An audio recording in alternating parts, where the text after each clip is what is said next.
where we are celebrating our foundation day as we complete 1 year of our journey. Let me, at the outset, recognize two distinguished jurists that we have joining us who will be assisting us today in terms of sharing their inputs and expertise. We have Justice A.K. Sikri, retired judge of the Supreme Court and who's also patron-in-chief of Mission Accessibility. He'll be delivering the annual lecture. And Justice Shagdar, senior judge of the Delhi High Court, who will be moderating the panel discussion in some time. So I'd just like to warmly welcome them and ask them to take their places at the dais. Thank you.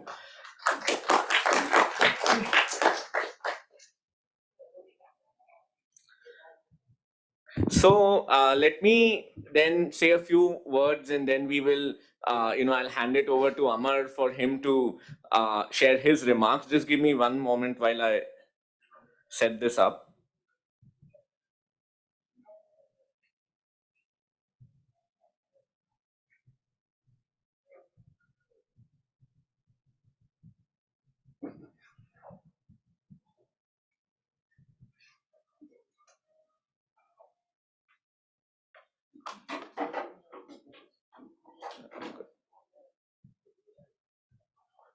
Yes, because I wanted to say a few specific things, so I thought I should take down some notes other than just making general roving remarks, because it's not every day that we get an opportunity to bring everyone on the same platform. So it's my great pride and a profound sense of gratitude to kind of welcome all of you to the first Mission Accessibility Annual Day as a co-founder of Mission Accessibility. We've had an interesting journey in the last year, and I'd like to think that we've been able to touch many lives and achieve a good amount of progress in the work that we've done. Before we kind of delve into a little bit in terms of what we've done and what my aspirations are for the future, let me just say that while formally we have just completed 1 year, it's not like we've only been doing this work for a year. Amar, Turab and I, who are the founders of the organization, have been working on disability rights and accessibility issues in our own modest ways for almost a decade now. And Amar perhaps the longest amongst the three of us. But we realized in 2021 that towards the end of the year, that if we were to pool our resources, expertise and experiences, we may be able to achieve a lot more together. And that's why we decided to form Mission Accessibility. And initially it was just an informal association, but then we got registered as a Section 8 company on 10th October 2022, and that's how we complete 1 year today. 1 year on Tuesday, and today we are celebrating the occasion. Our motto is even 1 day of inaccessibility is 1 day too many, and that's really the North Star that guides our work. In the first few months after we were founded, our focus was exclusively confined to digital accessibility. One important success that we obtained was an order from the Chief Commissioner for Persons with Disabilities in August last year, ordering Practo, a healthcare app, to make its offerings disabled friendly, which was the first time that a private sector healthcare provider or a private sector provider was asked to make its platform disabled friendly. In the first few months, we spent, organizational time in writing representation, sending notices, and sort of figuring out like what model we wanted to adopt for the organization. But then slowly we began to widen our aperture and to focus on disability rights issues more broadly. There are a lot of rights and entitlements that the disabled are guaranteed under the Rights of Persons with Disabilities Act, and all of us individually receive a lot of distress calls from people. Someone is not able to open a bank account because they are blind. Someone is unable to pursue medicine because they have a disability in their hand. The accessibility of films not being there. These kinds of issues kept coming up. So we thought we shouldn't just keep it confined to digital accessibility. Of course, technology is extremely important in today's day and age. So that's how we broaden the scope of our work. Now, my aim my hope for today is that we'll be able to reflect on the progress that we've made in the last year, acknowledge the challenges that we've faced and renew our dedication to working on accessibility. Not just to celebrate our progress, but also the lives that we've touched, and also introspect on what it is that we can do better going forward. uh, our journey has taught us that having a can-do spirit and a solution-oriented approach can really create a transformative impact. uh, so just a couple of successes, and you'll hear more about this. Practo, I've already mentioned. The other one that we had, which I had the good fortune of spearheading, is Pathan, in terms of making that movie accessible, and also ensuring that broader guidelines are framed for all movies in future to have accessibility standards like audio description, subtitling, and closed captioning, so that those with visual and hearing impairment can also enjoy them. We've also started doing accessibility audits of digital platforms, and it has ranged from clients from the Rhodes Trust, where I was a scholar in the UK, to the working with the Department of Empowerment for Persons with Disabilities or the Rehabilitation Council of India.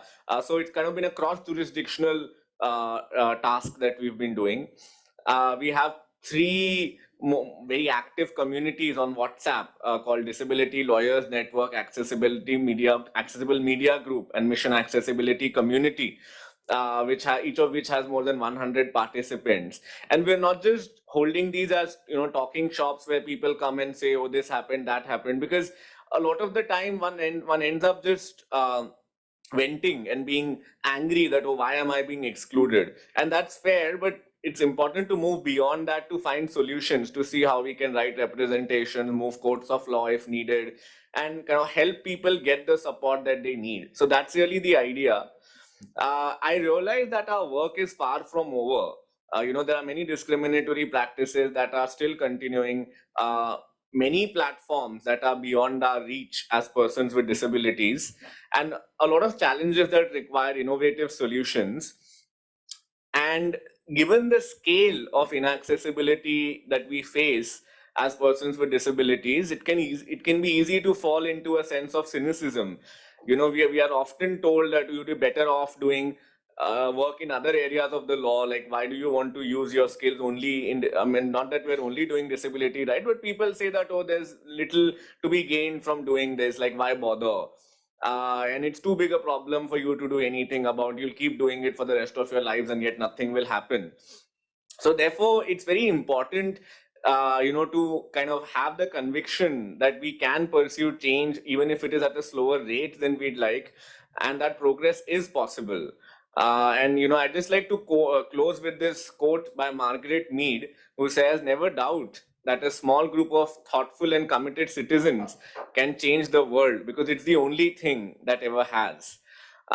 So I would just like to thank everyone for their unwavering support, their commitment to accessibility, and to kind of joining us to be part of the journey with us.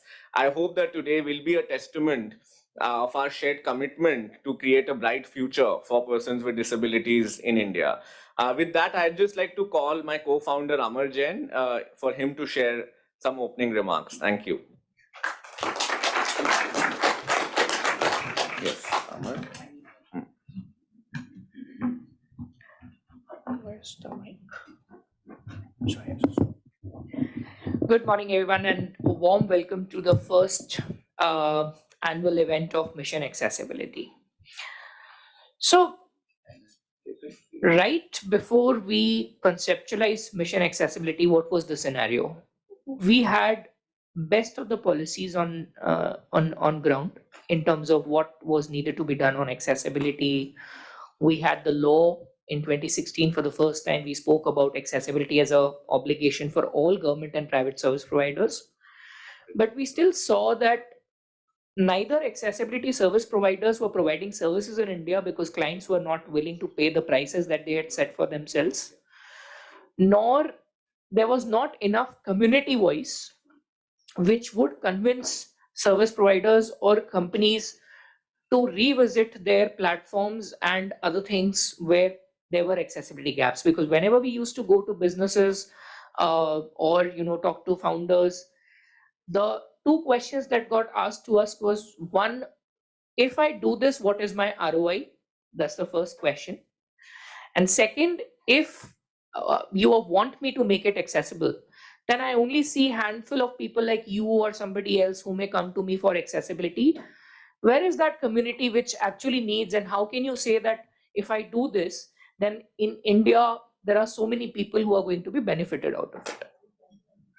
Which is where we thought that there are a couple of areas where we needed to pool in our resources and set things right. One was awareness of the whole issue of accessibility as a whole. Second was the implementation gaps. Now, sometimes what happens, I'll give you a classic example. Without naming an entity, we reached out to them for a CAPTCHA, which is basically a visual image that human eyes need to kind of verify to prove that you're human, right? We told them that you can give us questions, for example, what is 2 plus 2 equals. Now, ideally, they should have put those questions in form of a text, but they ended up putting those questions again in image format. So that made the whole exercise pointless, right? So we thought there is also implementation gap. People don't exactly know what they need to do to implement accessibility better. The one critical piece or the last component which was really missing was the user inputs from the community. Many times you can create best of the accessible experiences, but the usability aspect, if not taken care well, can actually completely, kind of hamper that entire accessibility experience, so to speak. So to put all this in perspective and to put all of this together, as Rahul rightly said, we have been doing this all individually from quite some time, for decade, along with our day jobs. We kind of came collectively to do it together. Soon we realized that accessibility is not only something that we need to cater to. The ball game is way too large. It is not just accessibility, is also about policy. It is also about implementation. It is also about using courts as a positive means to bring a change. Often when we hear of advocacy, litigation, grievance redressal, people perceive it in a negative sense, that you're going to court, this is not right, this is not, and especially the funders or investors, etc. But when you see courts doing proactive work, understanding in detail what is happening, why people are facing issues, what can be done better, and when you see the courts themselves taking progressive steps, you'll hear from us. We have Delhi High Court taking excellent initiatives that will be unveiled soon. Uh, we saw Chief Justice of India, Supreme Court taking accessibility initiatives. So lot of things were happening in the court systems, which made the entire atmosphere right for us. And thankfully, we got people like Justice Sikri, Justice Shakdar, Rajesh Agarwal, some officer from DPWD, and many others who guided us in the right spirit to take this agenda forward. One thing that I want to say, and then I'd like to close considering the time, our work may not see delivering immediate results. It's a long-term impact that will come through whatever we are trying to do through all these means. And as a normal user, it is absolutely okay for us to feel frustrated. Hey, nothing is happening. Law came 6 years back. We are in 2023. Things are still inaccessible. 1995 Act came. Nothing happened till now. But somebody needs to get up, put all things together, and say, hey, we want to change this. And that is the change we are trying to build. And it's not an initiative of we three or a few people joining us. We want to ultimately empower people, that tomorrow if you face an accessibility dispute or a problem, and then how as a user can you be more empowered to take this forward? I think that's the broad agenda that we have in our mind, and we are there to help shape this narrative from strategic thinking, policy, advocacy, and at all levels. But ultimately it is each user. If even if a single citizen's right of accessibility is violated, then you should be empowered to stand up and say, I want this to be accessible or that to be accessible, or we should look at making entire industries or sectoral things accessible so that people don't suffer. I think that's the broad agenda and broad thought process from where we started. And with this, we really look forward for today's event and inputs from each one of you to make this event and make this entire work more sustainable and progressive. I'm going to just call on Turav and Tanit so they can give the presentation. Yes. So with this, may I request my another co-founder, Turab Chintanwala, and our army man, Tanishq Goyal, to please come and give a presentation about mission accessibilities activities. Thank you.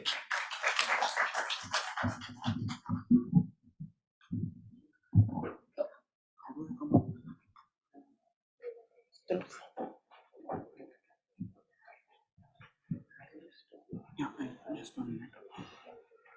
Can I? Where's the mic? Where's the mic? Okay. Hello. Hello. Hello. Good afternoon, everyone.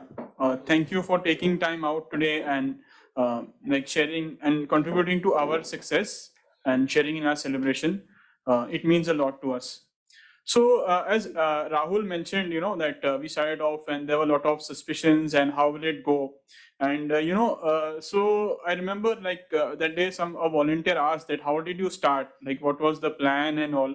So I said even I don't know and none of us know. I mean, we just started off, we made calls to the volunteers for NLS Bangalore, National Law University Bangalore, and then about 20 of them filled up the form, Google form, and that's how we started the WhatsApp group. And we kept playing along. And we've reached thus far with a former Supreme Court judge, Justice Sikri, as our patron in chief. So that really shows that I think we did a few things right. And it only reminds me of what my mom used to say when I was small, that God helps those who help themselves. So I thought that would be important, and I think we all should keep that in mind. Before we go to the presentation of the organization, I would like Tanishq Goyal, who as is an army man, our general manager, he just wants to share a couple of thoughts. Thank you.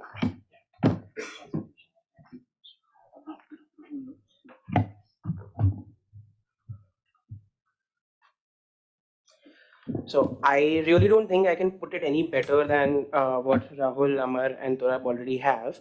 But I'll just try and share about what I think this organization does and why I came to be associated with it. So, what do you think? What message does a high court send when it makes its cause list accessible to persons with disabilities?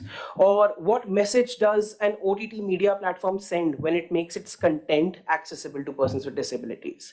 What message does a bank or an ATM send when it makes its services and ATMs accessible for persons with disabilities? It is a message of being welcome. It is a message of telling them that yes, you are also equal players in the society and your lived experiences matter. Since our inception last year, Mission Accessibility has been trying to do exactly this, to facilitate the communication of this message to and from different sectors. So let us take a very small example of any institution. Let's take schools and universities. An able normative physical or digital ecosystem not only deprives persons with disabilities from laying their claims to that institution, but also prevents that institution from extending its opportunities to such leaders and grooming them to become agents of change in the times to come. For instance, the presence of access barriers in any institution's ecosystem casts a chilling effect on the ability of persons with disabilities to navigate through such ecosystems in the first place.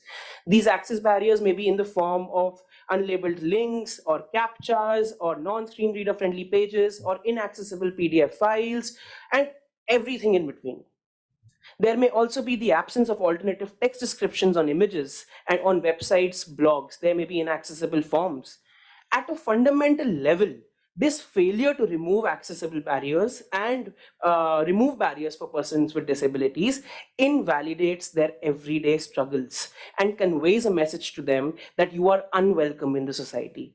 This message of being unwelcome in turn shapes their social reality within which they are constrained to lead their personal and professional lives. The byproduct of this chilling effect is the creation of a community with an ableist perspective in their respective fields. And this is exactly what we seek to deconstruct.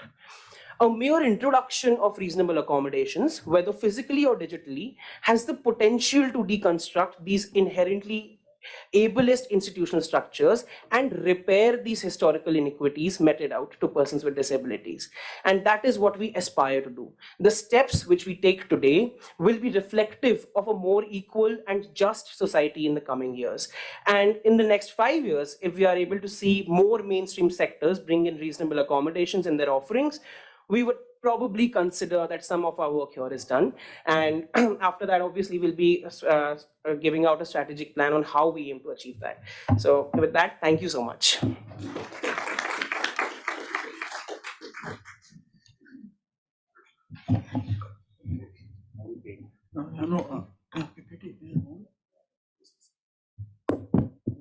Hello everyone. So thank you, Tanishq, for those enlightening words. And we will take you through the presentation. It's a brief snapshot of the organization. Rahul and Amar have covered some parts, but just for those interested. So mission accessibility, as you know, our motto is one day of inaccessibility is one day too many. And I think those who have experienced it will agree. So the main core emphasis of our work is to ensure that persons with disabilities enjoy full, barrier-free and equitable access to society. There's nothing to hold back. They can live a full and complete life. And so this we aim to achieve through two means. One is digital accessibility, that is making apps, websites, and other digital media accessible to persons with disability. And as Rahul mentioned, we've now also taken on disability rights law, so that ensuring that persons with disabilities realize the various rights guaranteed to them under Indian law. So we aim to achieve this through our three-legged stool, that is capacity building, grievance redressal, and strategic litigation and sensitization. Now, so when it comes to grievance redressal, when it comes to grievance redressal, as you know that there is a law, Rights of Persons with Disabilities Act 2016, and which has to be complied with. And so we take up cases of non-compliance or inaccessibility under the disability law, and we either take up many of these causes ourselves, that is our own experience and things which we consider are troubling the disabled community, or the other option is that we are grateful that we have developed good credibility and trust in the disabled community. So people often reach out to us through the WhatsApp groups or mailing lists, and they request us to take up those causes. Then in grievance redressal, so we, as Amar mentioned, that we three of us cannot go it alone. It has to be a collaborative effort, and hence we have been conscious to empower persons with disabilities through something we call the 5-step process. It is a sequential process of reaching out to service providers and raising accessibility issues, from writing a request or making a social media post to filing a complaint. And what we've done is that we've made templates which are available on public platforms, and people can download them, use them, and take up these issues. And I'm glad to share that over 100 such service providers have been written to by the disabled community. This year we launched something called the project RPWD Generation. RPWD Generation has been coined, a term which has been coined in a judgment Vikas Kumar versus Union of India, and it refers RPWD, as you know, as the disability law. So it refers to this as being the generation which is conscious and ensures the implementation of the law. So we've picked up 10 strategic causes in the field of accessibility, discrimination, and institutional remedies. So such as making recreational spaces accessible to persons with disabilities, making educational institutions accessible to persons with disabilities, or persons with disabilities being denied entry into police services, or various other causes. We are also grateful that though we started with 10 strategic causes, many individuals with disabilities have reached out to us, such as a gentleman couldn't obtain the soft copy of a book. I mean, he's blind, so he cannot access the physical copy, or similar such causes we've taken up. So the key contributions Rahul has mentioned about the Practo order and also the Pathan judgment. And as I mentioned that there are 100 odd cases pending in the Chief Commissioner of Persons with Disability in relation to inaccessible service providers, and also some cases in the Honorable Supreme Court and Honorable Delhi High Court. Next. Now, we also have been conscious to make policy interventions. Of course, we are young, so with the support of leading organizations in this field, so Rahul and Amar have been meeting and have been kindly interacting with various seniors from department and from Department of Empowerment of Persons with Disabilities and also courts. So one key policy intervention was to expand the scope of the disability rules. Earlier, there was an ambiguity, so they were not applicable to private sector, as also the scope was only for websites. So both have been, the scope of the rules has been expanded to cover both these entities. Like all information and communication technology has now been covered by the rules. Now it comes to sensitization. So sensitization is basically making the able-bodied aware of the persons with disabilities, their rights, their challenges, their aspirations, and their goals. We do this to awareness raising campaigns, through social media posts, through trainings, etc. Some key contributions are as that we, along with two partner organizations, Vidhi Center for Legal Policy and ISTEM, launched a report on 13 January this year titled Making the Digital Ecosystem Disabled Friendly, an evaluation of the 10 most widely used apps. So we evaluated the accessibility of 10 widely used apps in India across 5 sectors and assessed the accessibility we released a report in January. And we've also Rahul has launched a podcast called the Accessibility Podcast, which has interviewed several leading voices in this field, both in India and internationally.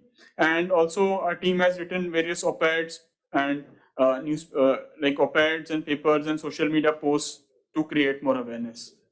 Capacity building is working with different organizations, be it corporate sector entities, be it civil society, be it government, on training them on making things accessible. So in that, there have been key contributions, as Rahul mentioned, about a workshop we conducted with Department of Empowerment of Persons with Disabilities on training web designers on accessibility. Another workshop was conducted with Goa State Commissioner with a similar objective. And we've also done a lot of work with the Roads Trust, as you can see. And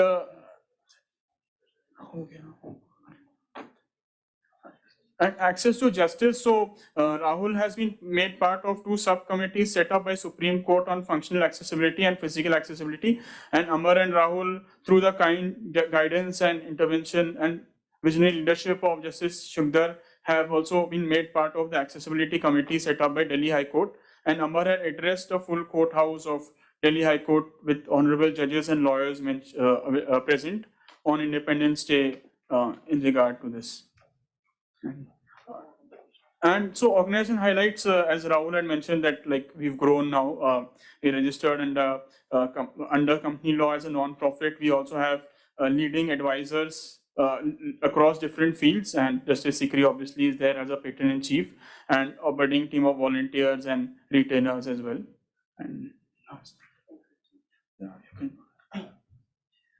Right. And last but not the least, I think it would be very befitting to introduce our team here who have been very relentlessly working in the past year to ensure that our organization reaches where they are. So obviously we have Rahul, Amar and Turap, all 3 co-founders, and Rahul is the Chief Executive Officer, Amar is the Chief Operating Officer, and Turap would be a founding team member. Next. And then we have consultants. We have Hussein as a consultant in strategic intervention and project management. We have professional volunteers, of which Pritish is here. We have Mahur, who is our vertical lead for strategic intervention and grievance redressal. Then we have Dhruv, who is another professional volunteer. We have Khansa Maria, who is a Rhodes Scholar and our international relations consultant. We have Aanchal, who is also our consultant on fundraising activities. Next. And then we have a list of very active and very dedicated student volunteers: Prachi, Aanchal, Sonal, Esnath, Aliza, Shweta, and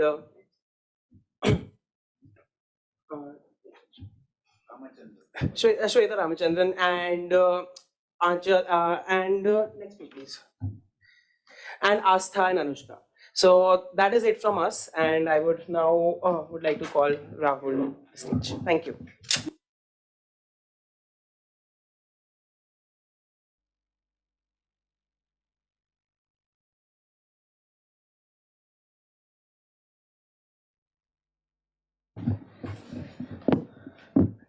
Ladies and gentlemen, it's my great honor now to invite Justice Sikri to deliver the first Mission Accessibility Annual Lecture. Justice A.K. Sikri, as you all know, is a former judge of the Supreme Court of India, where he served from 2013 to 2019.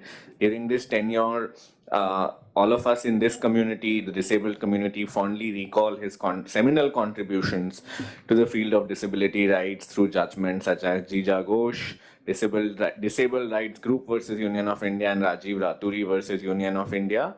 He was before then an acting Chief Justice of the Delhi High Court, a judge of the Delhi High Court, and that was followed by being the Chief Justice of the Punjab and Haryana High Court. So the topic that Justice Sikri will be speaking on is creating the RPWD generation from principle to practice. Thanks very much. Yes. Before that, I would just like to felicitate Justice Sikri also with a small token of appreciation from us and then hand it over to him. No.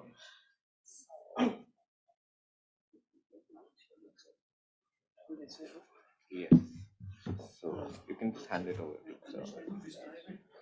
Yes. So Tanishq will just describe what it is for the benefit of visually impaired members in the audience. Yeah. Like you can hand it over. Sure. This one, right? It's quite a big. Yes.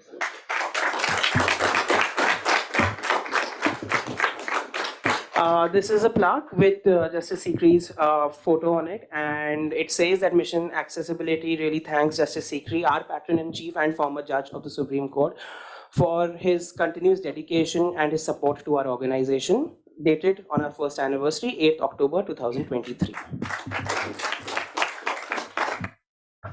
Justice Sikri, please. Yes.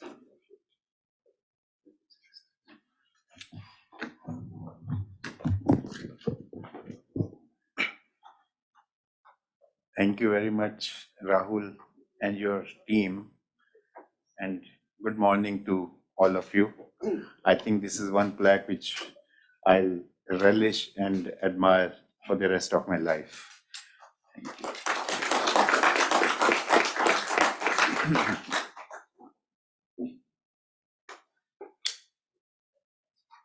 You see, as Rahul has mentioned, the topic on which I'm asked to deliver this lecture is creating the RPWD generation from principle to practice.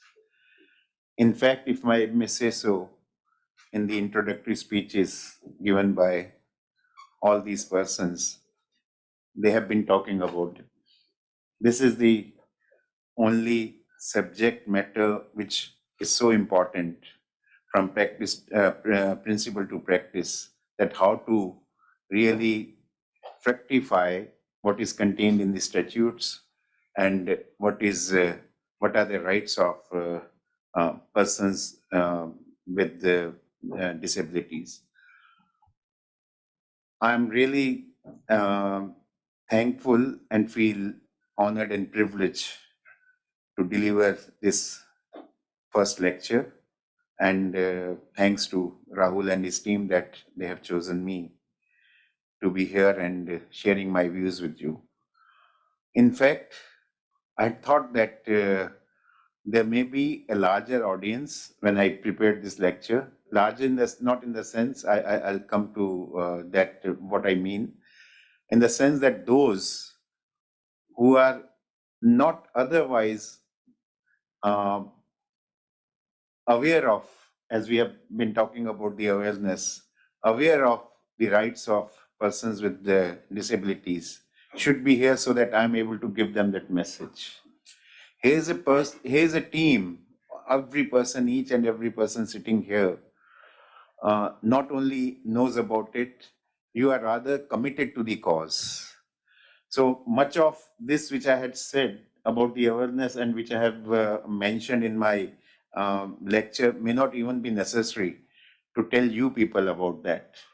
So of course, I will still say something on the rights, etc., and other aspects, so that makes in a way a foundation for us to go from practice this principle to practice.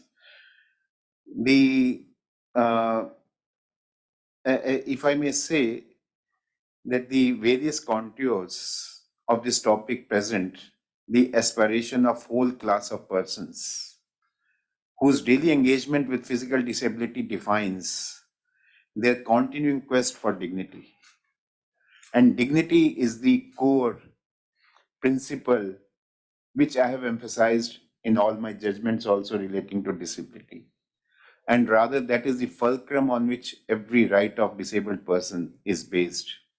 Because it's that the persons with who are even suffering from any disabilities, etc., are the part of the society.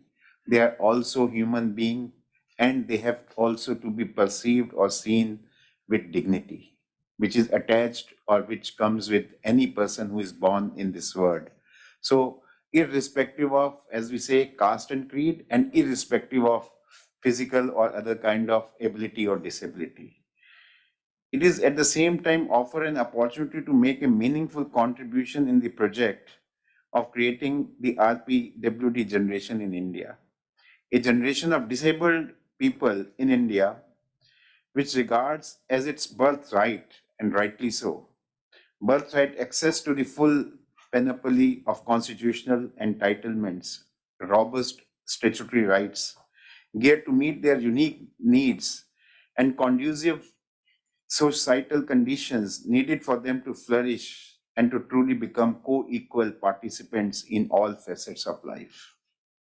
The language of our discourse, as much as its outcome, should generate introspection over the path which our society has traversed and the road that lies ahead in realization of the rights of the disabled. Voices such as those we have heard of Helen Keller earlier, even many of you may have heard the name of Javed, I remember, who was on a wheelchair, and I was associated with him in my I think first decade of this century when I was High Court judge and had attended various functions and other workshops, etc., organized by him. And he was really a pioneer. And now I find Rahul, Amar, and Tora, who have created this group. And as I said earlier itself, kudos to each and every who is present here. It tests what the law professes and how its ideals are realized, but at the same time, it also provides a platform for change and evolution towards a better future. As I understand, this topic has two facets. First relates to principle, that is, what are the recognized rights of PWDs under the Constitution as well as other statutes. Other, how much of what we have realized in practice and where we are still lacking. Thus, I would like to initiate my discussion, which I have said in 4 parts, and I may not be dealing or everything in detail as I have said here, for the reasons I have mentioned earlier. In part 1, I have emphasized upon the evolution of disability as a human right issue, both at international and national level.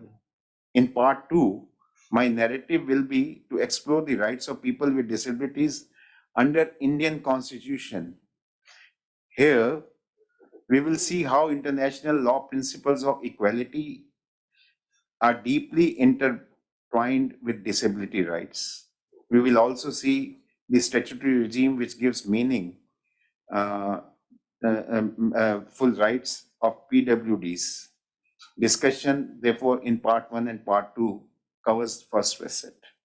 Part 3 discusses the role of the courts in linking the disability rights with human dignity, and how courts' decisions have treated PWDs as equal, which in turn has further evolved the free will, autonomy, and ability of people with disabilities to write a life story of their own within the twist of time and space. This pertains to the enforcement of rights and therefore relates to the second facet, named practice. However, it is seen that many times even laudable judgments and directions remain on paper and are not put to practice. Therefore, in part 4, which may be the main theme of today's discussion and this the reason for which we have assembled. So part 4 of my lecture will elucidate upon the ways for realistic attainment of disability rights. For this, there is an immediate, if I may sum up here itself, there's an immediate need for change in the mindset, has already been said, of the people than anything else for implementation of various rights of PWDs. We have enough principles in the form of international covenants, etc., which I have said. But what is really lacking is the evolution of what the American novelist Joseph P. Shapiro calls the no pity mindset. Secondly, there should be a greater public awareness towards disability rights, and here organizations like Mission Accessibility are already playing a very significant role. Many more public and private organizations should come up and carry forward these prospects. Third, we will elucidate on some practical ideas and ensuring meaningful on-ground implementation of these rights. So, coming to evolution in part 1 of disability as human rights issues. As history will show, it all started with neglecting the persons of disabilities. There were, if you go back 100 years, 200 years, or even maybe 60, 70 years, in India even 40, 50 years ago, it was, they were outcast. Okay, now you suffer from maybe whether visual impairment or even mental disability or other, etc., you are not a part of the society. You have to remain away from us. This thing, what we call exclusion of this community. Some progress was made after we had the advancement in medical science. The earlier traditional approaches to disability, therefore, depicted it as a health and welfare issue. So at least this much sensitization came that these are the persons who have to be taken proper care of. But it became a health and welfare issue only to be addressed through care provided to PWDs from a charitable point of view. And that was what was really wrong in this entire approach. Yes, persons with disability, depending on their disability, need health care, no doubt about it. But then the rights, the issues of disabilities, they are not that to be seen from the prism of health and welfare issue alone. And what is more important is that it is a human rights issue. From health and welfare to human rights issue, that is the more important thing. This realization came initially after the Second World War because of the Holocaust of the Second World War, when millions lost their lives. World realized that there are human rights and human rights should be universalized. These should not be compartmentalized within a particular country, that each country, but there should be a universalization of human rights, and those UN declarations, etc. came. But the real awareness of the problems of disabled and human rights perspective came to fore in international thinking in the 1970s, when United Nations took number of initiatives which embraced the growing international concept of human rights of PWDs and equalization of opportunities to them. Two major declarations on the disabled were adopted by the General Assembly in that decade. First, is the Declaration on the Rights of Mentally Retarded Persons, dated 20th December 1971, which provided that mentally retarded persons should enjoy the same rights as other human beings, including rights to proper medical care, economic security, and rights to training and rehabilitation, more importantly, and right to live with his own family or with foster parents. Furthermore, the Assembly declared that there should be proper legal safeguards to protect the mentally retarded persons against every form of abuse if it should become necessary to restrict or deny his or her rights. Second was in 1975 when the General Assembly of UN adopted the Declaration on the Rights of Disabled Persons, which proclaimed that disabled persons have the same civil and political rights as other human beings. The declaration states, and I quote, disability persons should receive equal treatment and services which will enable them to develop their capabilities and skills to the maximum and will hasten the process of their social integration and reintegration. So this is the concept of inclusiveness from exclusiveness, which I stated earlier, which was introduced with this General Assembly UN Declaration on rights of disabled persons and equalization of opportunities, which is so important. At Asia level, also in 1992 in Beijing, there was a meeting called Meet to Launch the Asian and Pacific Decades of Disabled Persons. And that after this, where India also participated immediately thereafter, insofar as India is concerned, our first legislation came in 1996, the Persons with Disabilities, Equal Opportunities Protection of Rights and Full Participation Act, as I said, in 1996. But of course, this act was passed in 1996. If you see our constitution and the principles which we can discern or which we can really find out from Article 14 and Article 12, Article 14 along with the subsets, Article 15, 16 also, and Article 21, which I think capture the entire gamut. And notwithstanding the rights which were given in 1996 Act, various judgments of the courts which you find, they draw sustenance from these constitutional provisions. When they talk of equality, they talk of inclusiveness, and they talk of rights of these persons as human rights. And they have also right to live with dignity, which I said earlier. So in international human rights law, equality is founded upon two complementary principles. Number one, non-discrimination, and number two, reasonable differentiation. The principle of non-discrimination seeks to ensure that all persons can equally enjoy and exercise all their rights and freedoms. Discrimination occurs due to arbitrary denial of opportunities for equal participation. For example, when public facilities and services are set on standards out of the reach of persons with disabilities, which we have been talking, it leads to exclusion and denial of rights. It is interesting to note that rights which we have discussed in various international covenants, as I said, they found their ways in Indian Constitution. I won't take much time here, although I have written a lot on this, on Article 14 and 21. But what I can tell you is that as far as Article 21 is concerned, it was invoked by the Supreme Court way back in the year 1981 in the judgment of Francis Correll Molin versus UT of Delhi, where the court said, and I quote, the fundamental right to life, which is the most precious human rights and which forms the ark of all other rights, must therefore be interpreted in a broad and expansive spirit so as to invest it with significance and vitality which may endure for years to come and enhance the dignity of the individuals and the worth of human persons. And there have been various judgments thereafter from time to time.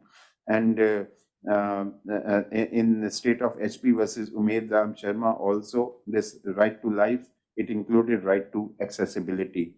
And of course, as you know, thereafter, I mean, some of the judgments which Mr. Rahul also mentioned, Jija Ghosh, Rajiv Raturi, and we have recent very significant judgments given by the Supreme Court in that behalf.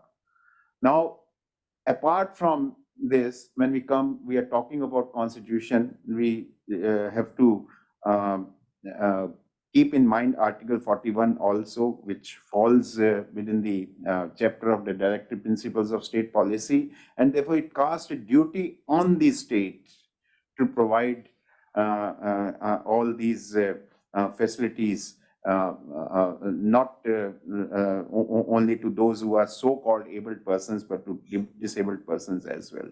The importance of Article 41 in constitutional scheme can be measured by the Supreme Court judgment in Jacob M. Puthu Prembil versus Kerala Water Authority, where it was held that the court should interpret the existing law so as to advance Article 41.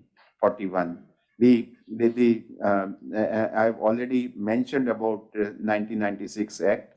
I would here only summarize three very, very important rights which were given to PWDs in under 1996 Act. Number one, that in order to, as we are saying that on the principle of dignity, they have a right to be an integral part of the society. They can't be kept away. Inclusiveness, and into order to ensure that, first is proper education. So therefore, the education, it should be given. Second is to make them self-sustained employment. It talked of employment also. But these two things cannot be attained unless there is an accessibility. And therefore, the third important thing was about the accessibility. Good thing is, there were certain things which are lacking in 1996 Act, and because of that, that Act was repealed, and we have that now, the Act of 2016, as we are talking about it, Rights of Persons with Disability Act 2016, and the main emphasis which is given on this act is that barrier-free environment, and more on accessibility, which I got a chance immediately, within a couple of years of this passing of this act, when the petition was filed in the Supreme Court under Article 32, where one of the mandate of the act is that within 3 years, all public buildings in the country, be it educational institution or any public building, they would be disabled friendly to ensure accessibility. But then, as we were talking earlier, it remains on paper. So petition was filed for enforcement. Rahul appeared, others also appeared, and we gave the judgment in that Rajiv Raturi case. I will come to the from the implementation when we come to practice, another aspect, and I'll deal with that. But then thereafter, after this act, there have been more awareness, no doubt, but it is more among this community, PWD communities, which have come to know of their rights, and which they have now thought that how we have to really get these rights enforced. Now, therefore, for now, I'm skipping most of it, and I come to how we realistically attain the these disability rights in practice.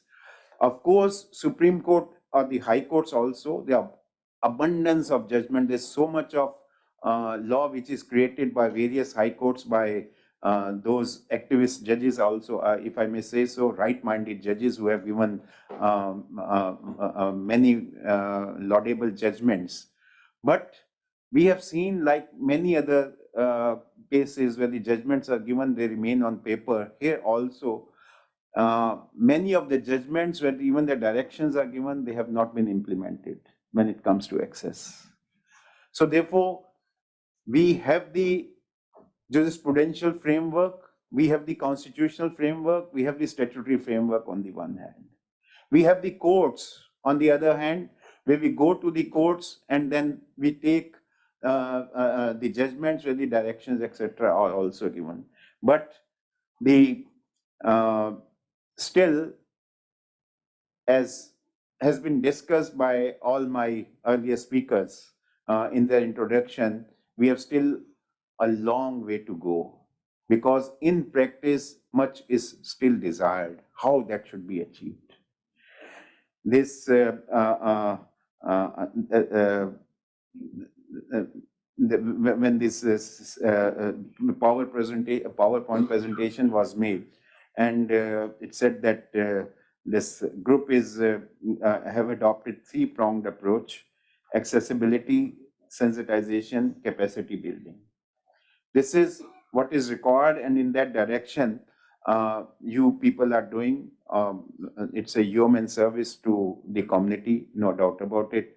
And so I have seen, this is my experience, and the history tells that all those who have been activists in so when it comes to the enforcement of the rights of disabled, they were themselves suffering from their disability. So they came forward. That is why I really admire persons like Rahul and Amar and Tahir, that they have been doing this service, and I admire the entire people, all the persons who are sitting here.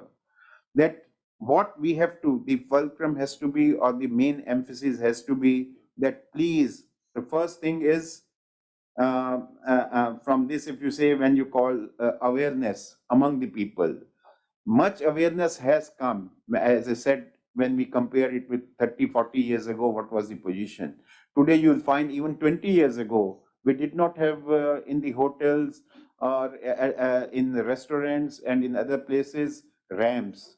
We did not have separate toilets for disabled persons, but at least we are now finding it everywhere. And so there is some change which is coming, but still, that much change is to be required. This no pity approach, that okay, we are not the subject matter of any pity. We want equal participation. Just give us the opportunity, and we'll show you that we are better than you. That is what is needed, and that is what should be understood by those persons who call themselves so-called, including me, able persons. I tell you, I wanted to say that little later, but I can tell you here from my own experience. I became judge of the High Court in the year 1999, and it was within 1 year, I think it was 2000 only, I was sitting on this writ jurisdiction and was hearing the writ petitions for 2000 or 2001, maybe 2000 itself.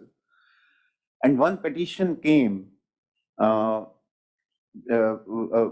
person who was visually disabled or visually impaired person, she had filed a petition against University of Delhi, which was pending for quite some time.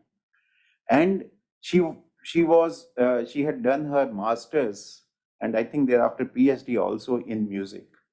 She was topper in spite of her visual impairment. She had applied for job but was not given that job.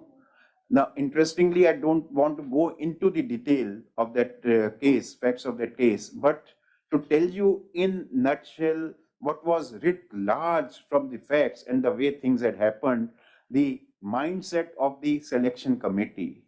They did not want to appoint her only because of reason that she will not be able to discharge her duty as a music teacher because she is visually impaired. And that was the case when I gave that judgment and gave the directions to the High Court, to the University of Delhi to appoint her, because it's not that the court cannot be the selection committee, but the good thing was that there was selection committee had, if I tell you one thing, that she was intentionally kept at number 2, number 1 some other person, but number 1 did not join. And instead of giving her the post, now they scrapped the selection. So there I intervened. I said, sorry, you cannot do so. It's totally unfair and arbitrary because you want to deprive her. And therefore this panel legally could not have been scrapped and you have to appoint her. But What I'm telling you, I became that was when sensitization came from this judgment, and I was able to give at least in that roster, there were 4 or 5 such cases. I picked up those cases and decided all. Thereafter, I found there are many judgments of Delhi High Court also and other high courts as well. But this kind of sensitization, no pity, and these are our rights. This kind of awareness we have to bring in the mindset of the people, because as I think Amar or Rahul, somebody was saying that when we go to these authorities, they say that, look, we do it for you, but how many people will come forward and accept it, or they will utilize these services on accessibility? That is again the mindset. We are, I'm talking about you, but I'm saying we are a part of you, an invisible minority. We are in minority, but it is invisible minority. We have to make ourselves visible. We have to tell them that we also exist and we also are capable. See, there are hundreds and thousands of examples in every field where PWDs have excelled. Not only excelled, they have surpassed so many persons, again, I'll say so-called able person. So when we can give those examples, we can tell, and this kind of awareness should come in the among the people, that we are not invalid, we are same as you, and therefore we can do everything which you can do. And once this comes, all the stakeholders, including whosoever are the enforcer at different places, they start recognizing the rights. They will start doing something positive. So, if I may quote Judy Heumann, who was disability rights activist, disability only becomes a tragedy for me when society fails to provide the things we need to lead our lives, job opportunities. Our barrier-free buildings, for example, it is not a tragedy to me that I am living in a wheelchair. And there are various other quotes, I need not go into that. But apart from this, I would say, I said earlier, the courts have been doing good work, but everybody is not Justice Rajiv Shekar. Everybody is not Justice Chandrachud. Those, we are reading it nowadays, how much in Supreme Court disability-friendly environment is being created, because we know the positive attitude and sensitization of Justice Chandrachud, and how much Justice Rajiv Shekar is doing in Delhi High Court. That is on administrative side. But this is to be replicated and to be done by all high courts. Apart from that, I told you many judgments which are landmark judgments which are given, but that is not again by every judge. We have seen, and I see many times these messages on this WhatsApp messages where a particular case is listed and a message is given with some anguish by one member that the judge simply adjourned, did not even hear, rebuked. Now, that means what? Sensitization of judges is also needed. I'm very frank and blunt about it. Because each and every judge who is to dispense justice has to be sensitized. I have always spoken and I always say that there has to be a feminist approach to justice. It is much more required when we talk about justice to PWD community. Because it is feminist approach which talks of the qualities about compassion and empathy, etc. That is needed by every judge who has to dispense justice and who has to. I'm not saying that any case which is brought by a person who with the disability, you have to decide in his or her favor. Judgment is to be given ultimately on the basis of what the law says. But you have to be sensitive about it. It's not only the final decision, but the decision-making process also is needed. And here I'm saying something, how to sensitize. There in judicial academies, At state level or even at National Judicial Academy, there should be a programs. Number two, in order to ensure that such causes are decided earliest, when we can have commercial benches, when we can have RPR benches, why not create a bench for the causes of the person's PWDs? It may not be even required for all times to come, like others, because if every court can see how many cases are pending before them, prioritize those cases. I may have 50 or 60 cases because the judges in India are overburdened, there's no doubt about it. There may be 40 cases before me and it is impossible to deal with all 40 cases. But then, while adjourning the cases which I am not able to do, I must see if there is a case of this nature which is in the list, that should not be adjourned. That should be decided. That kind of sensitization should come. And for this, Judicial Academy should take a part.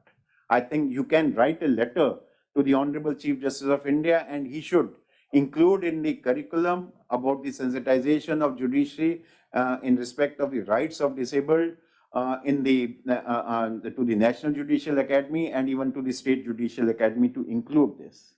That would be really a very, very important aspect. And apart from that, I would say that what else, I'm not repeating. You have taken various steps and which have already been stated. One more thing I would add, which has not come, that in this group, prepare your annual plan and 5 years plan. What do you want to achieve when it comes to accessibility in next 1 year? Where you want to go in next 5 years? And then start acting. What are the causes? What are the issues? You have already been, taking care of, and you have already prepared a list of such causes. But what are these which I can do it within 1 year? And these I would accomplish in the year 2023, 2024. And this is what I'm going to do in next 5 years or 6 years till 2020, 30, where I find our community should be. And then start working on that. Who are the persons who can be roped in? Reach out to all. So these are some of my suggestions. And of course, during discussion, if something more follows, and as I said, I have mentioned others, but the suggestions which have already come and which you are which you have mentioned, I am not stating those because the purpose is, as you have mentioned, and the basic motive is to empower people. And how I empower people? What are the steps which I can take? So it's a continuing struggle. It's a work in progress. We can't, as you have yourself said, we can't change the society, we can't change the world in a few years, in couple of years, or in 3 years. It's a long drawn struggle. You have come up, really you have made progress in this direction. And it is that we know that we have to make this struggle, but we have to do with zeal, with commitment, with to the cause, and we have to devote our lives to that. And I would say disabled, along with all stakeholders, please unite and work in this direction. Thank you very much.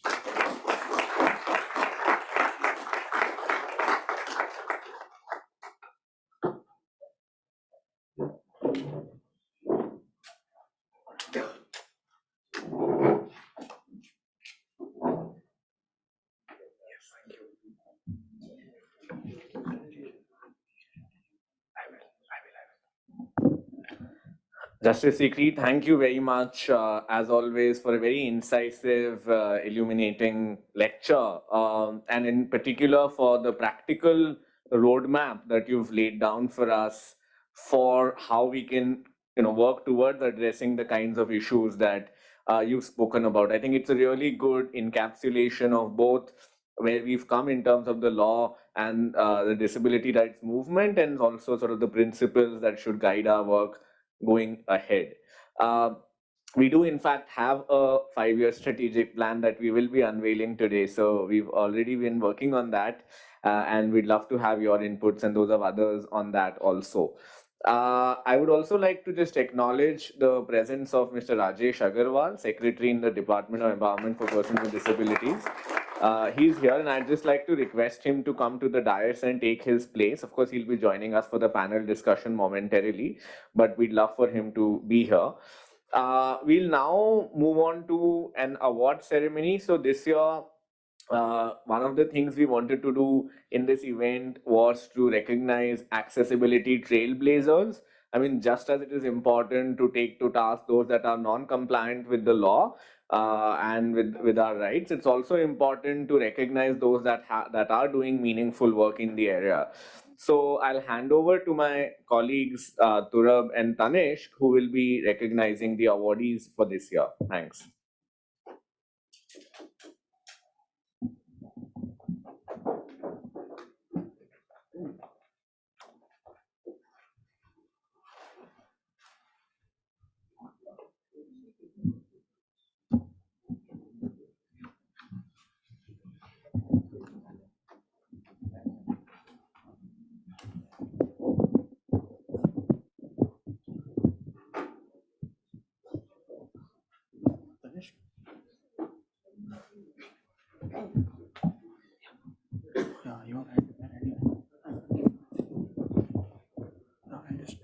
Hello everyone.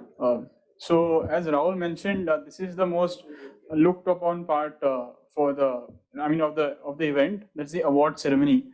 With the kind permission of the esteemed dignitaries, to create a lighter moment, lighter environment, we would be asking a few questions, just fun questions here and there, so that people are engaged and they have a nice time.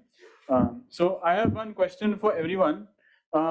Which court, according to you, which high court, according to you, is the model high court which every disabled person aspires to practice in currently? Correct answer. I think he can get a round of applause. So, the first award which we have is Trailblazers in Accessibility, Public Sector, and it goes to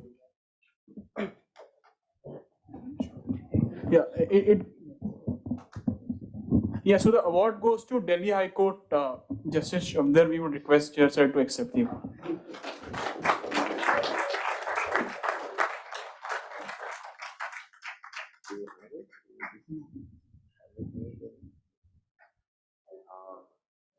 I'll come there. Yes, sir. We can.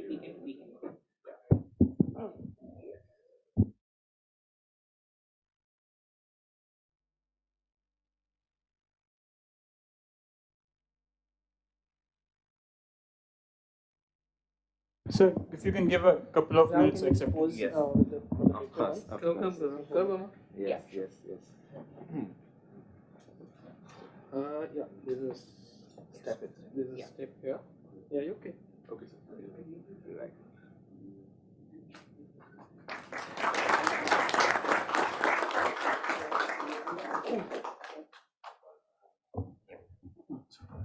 Yeah.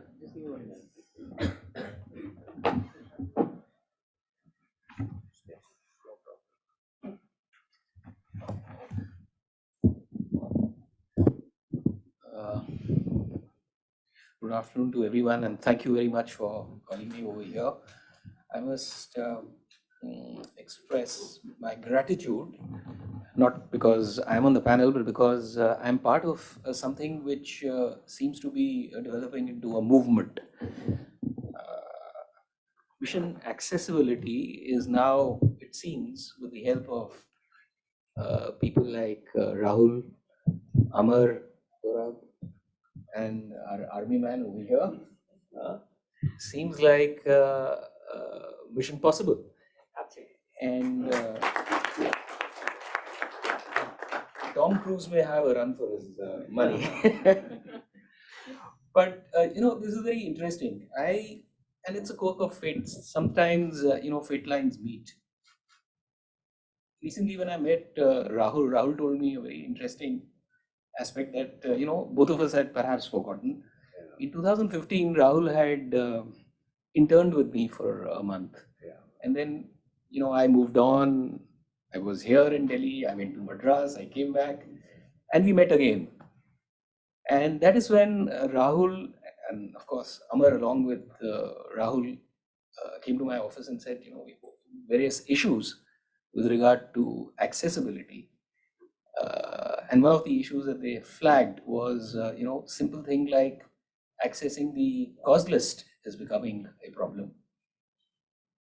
That is when I realized that, there is a whole host of things to be done, especially when it comes to digital accessibility, because technology is, whether we like it or not, the most important, and I would say today also very empowering for everyone who wants to access courts, whether it's litigants or whether it's lawyers.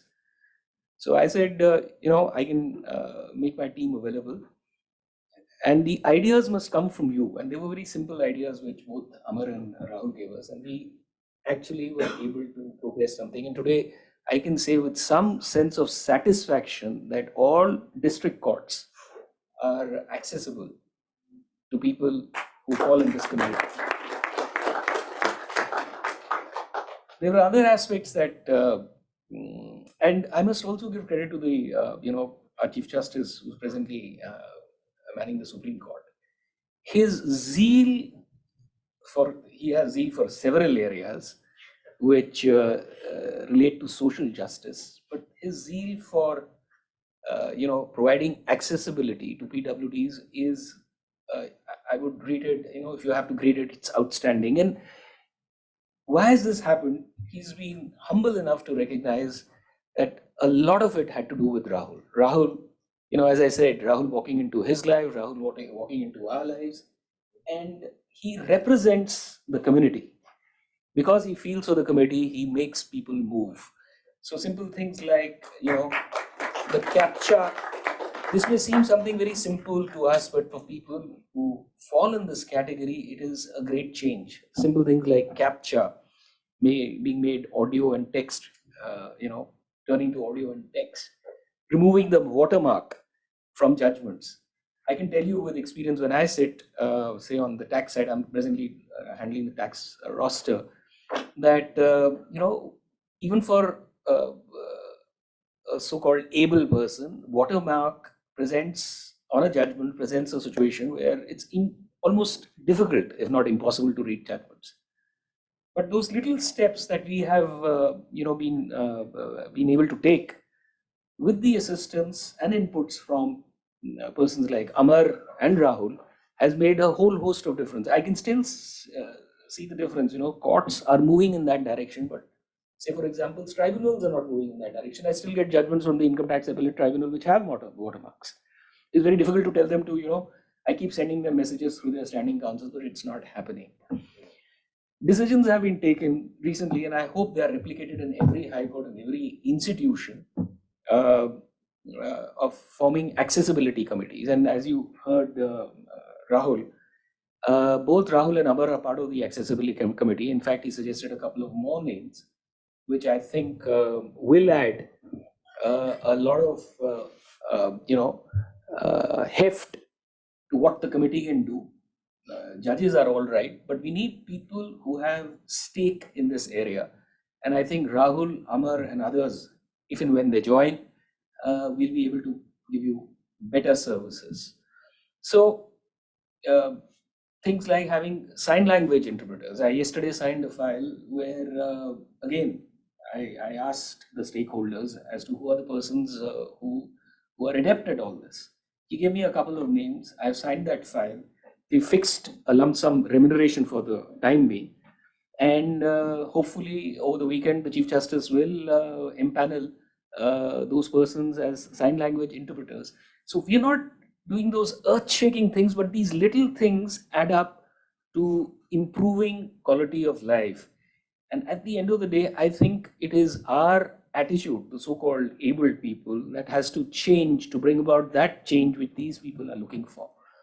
And it is then we'll truly have what they say, human rights and what are fundamental freedoms available to both this community and those which are, taken for granted by us. So I wish you all the luck in your mission possible, as I call it, and hope the next time around when we are back here for another annual event, maybe as audience, he'll be able to tell us greater things. Of course, on the judicial side, I must just add a word because Justice Sikri said, and I have been a lawyer, I have appeared before him.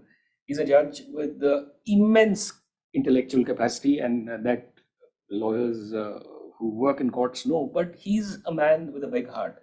And I believe you can be a good judge, but you can't be a great judge if you don't have a big heart. And Justice Sikri certainly falls in that category. Justice without passion, compassion is actually something which is very unreal. So at the end of the day, law and justice have to converge. That's my personal view. Some people don't look at it that way. And courts, at times have done some glorious work, and I'm candid enough to say that sometimes they've not covered themselves with glory. And Surinder Mohan, the judgment of one of the premier high courts, was a case in point.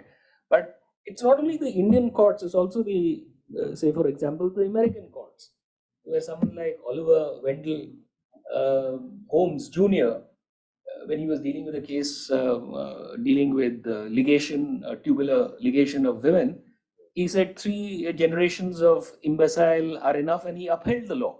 So these are the kind of judges we've had world over. So it's the attitude that we have to change, and the allegorical reference to Dhritarashtra is in our epics is actually a good example. It's not about sight; it's about your attitude.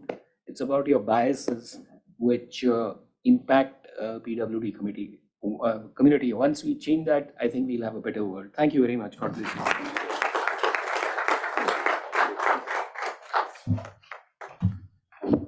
Rahul, one thing, I'm sorry I'm interrupting. I wanted to say I forgot. When I said that you have to have larger audience, maybe lawyers and others, take the help of Mr. Parekh next time. He knows how to organize such something. And really, I mean, and I mean it. And second thing, I'll be here for the next 5-7 minutes only. I have to catch a flight. I have to go to Pune. Huh? So maybe then we can just continue the other 2 awards in a while, and we can just see if anyone has any questions for Justice Sikri. Maybe we can just take a couple of quick questions from the audience.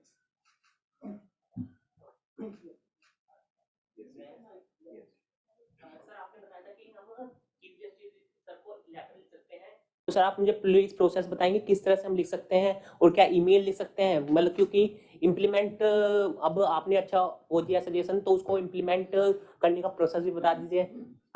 देखिए, ऐसा है, letter लिख सकते हैं, email भी लिख सकते हैं, पर इसमें तो आपको कोई कहने की जरूरत ही नहीं है। We are talking about accessibility, and Rahul is accessible to Chief Justice of India. So don't worry. So Rahul can make this request.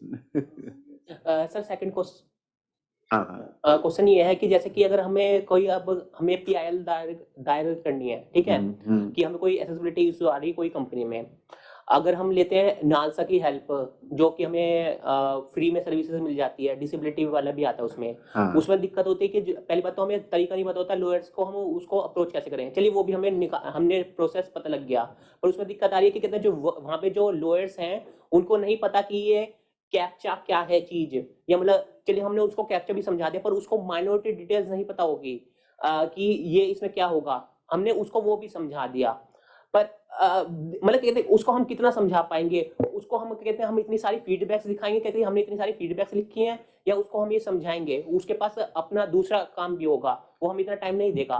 दूसरी बात क्या कहते हैं कि क्या कहते हैं इसके लिए कोई वो नहीं होता कि डिसेबिलिटी के लिए लॉयर्स अलग से हो। मैंने सुना था कि जो गोवा है डिसेबिलिटी में, नालसा में एक डिसेबल अलग से वो होते हैं lawyers.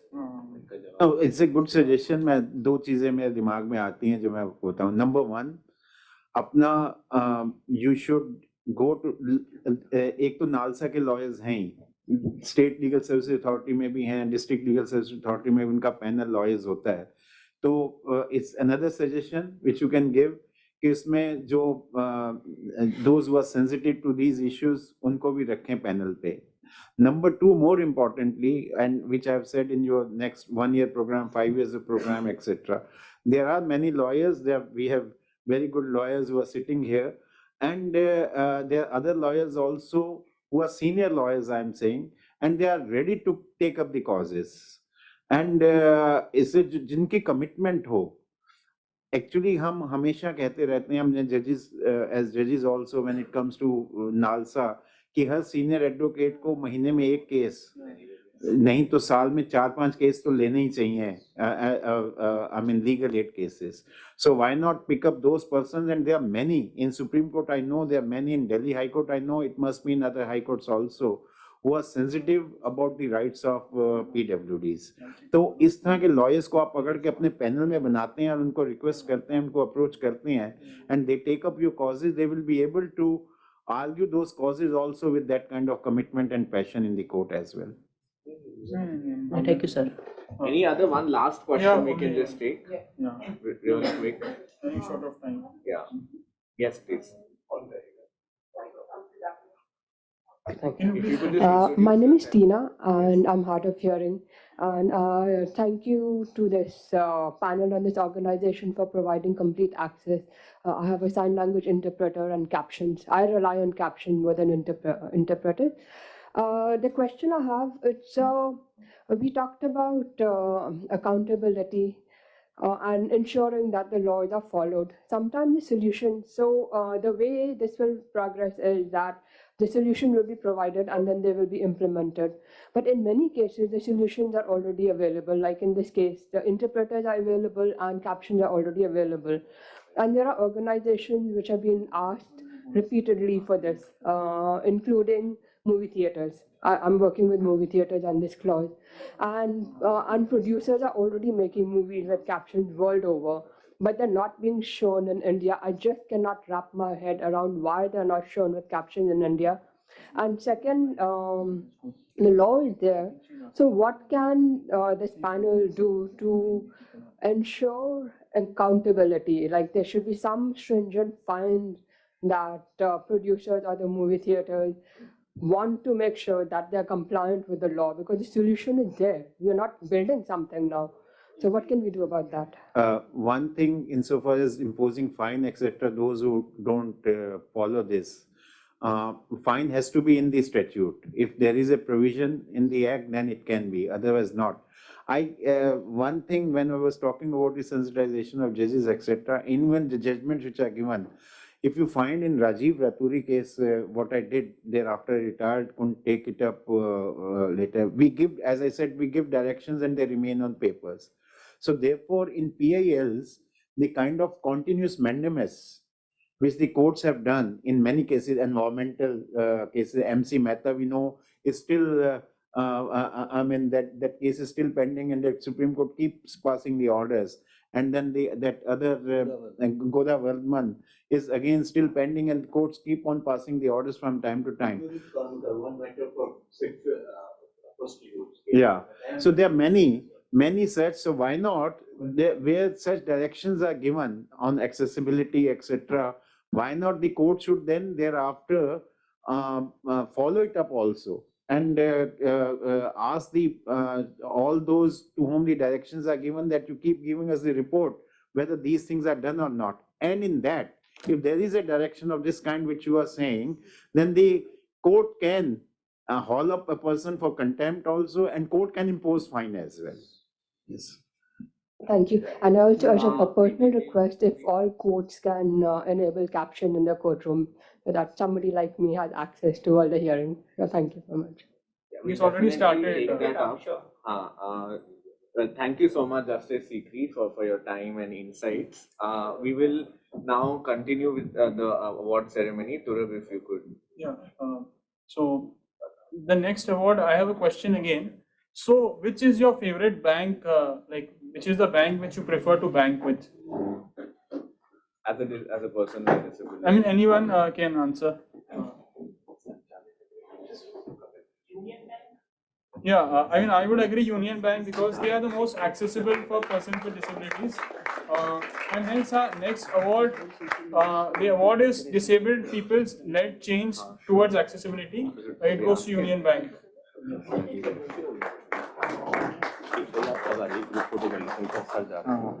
Sure, we can do that.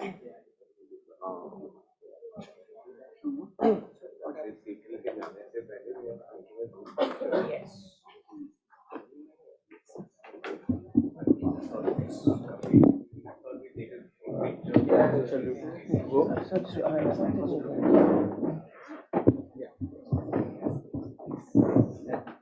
We'll just be having a group picture 1 second before the award, before just a secret departs.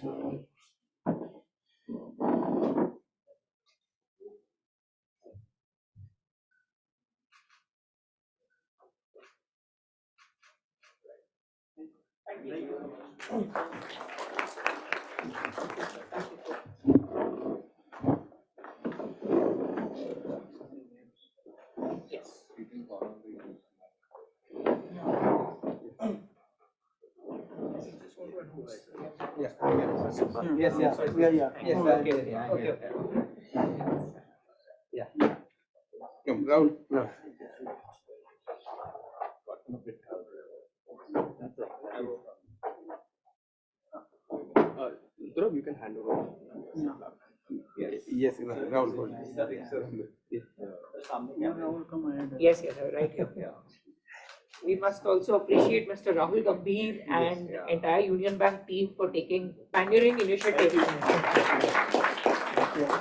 And these are the people who have not waited for standards but shown the way how things can be done, be it talking ATMs, be it digital accessibility, etc., even without guidelines. Yeah, accessible debit cards as well. Exactly. We're calling this disabled-led change in the sense that an organization where persons with disabilities have driven change from within, and Union Bank is a good example, as Rahul Gambhir and Prashant Naik, both of whom are visually challenged, have themselves driven the organization to become more accessible. Absolutely. Yeah. So, if you all could just share a couple of words. Yes.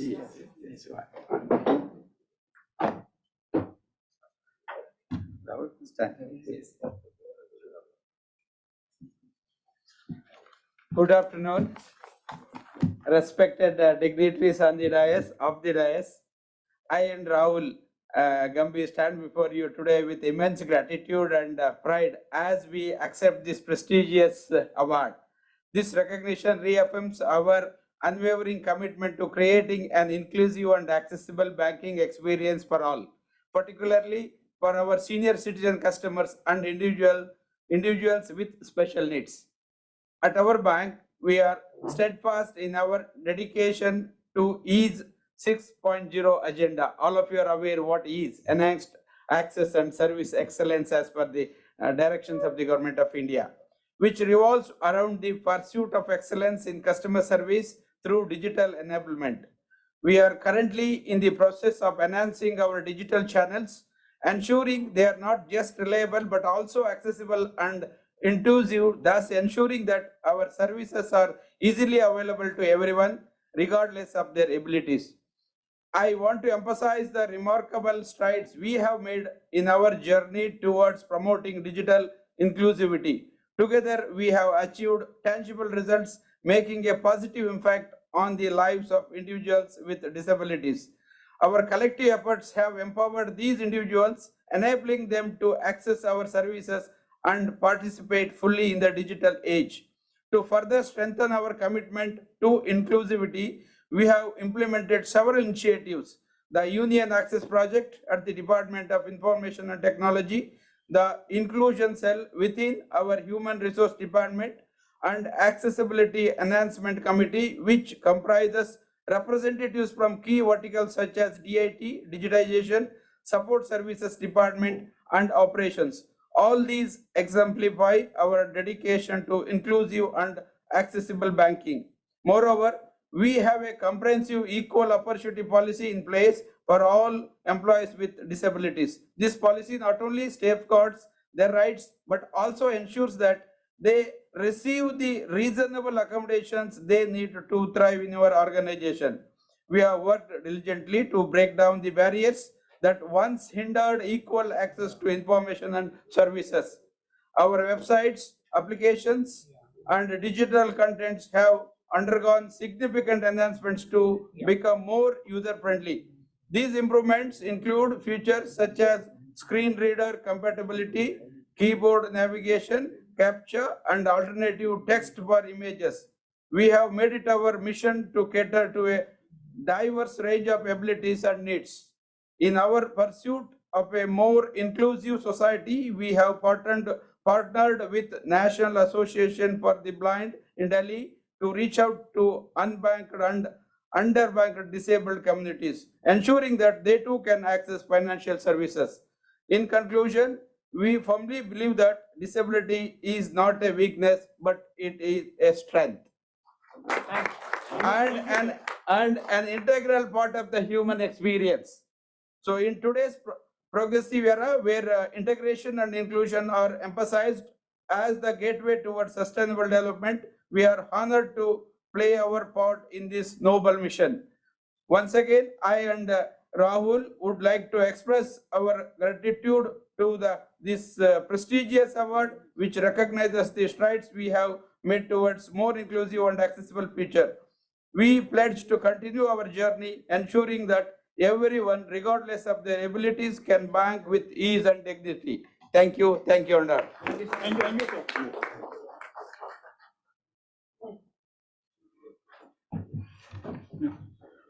So the third award, certainly the last but certainly not the least. Another question for all of you. So which entertainment applications do persons with disabilities often binge watch on? Like which? Yeah. So I think according to me, Netflix, because Netflix is the only application which is fully accessible in terms of digital accessibility, as also there's audio description and sign language interpretation and closed captioning for most of the content.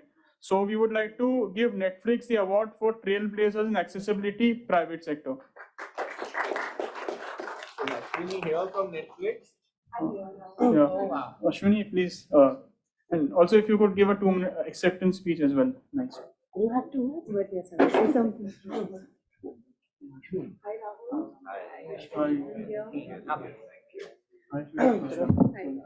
Ashwini. Yes, hi. Thank you so much. Ashwini is the country head dubbing for Netflix India. She oversees their audio description work. Thank you. Ashwini, please, if you could. Yes.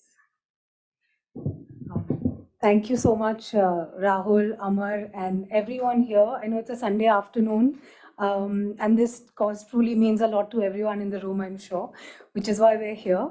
I'm Ashwini, like Rahul said. I'm a wheatish Indian woman with short black hair, dark brown eyes. I'm also accompanied by my colleague Akriti, who's wearing a very pretty maroon sari at this point. And we are so happy to take this award on behalf of Netflix India.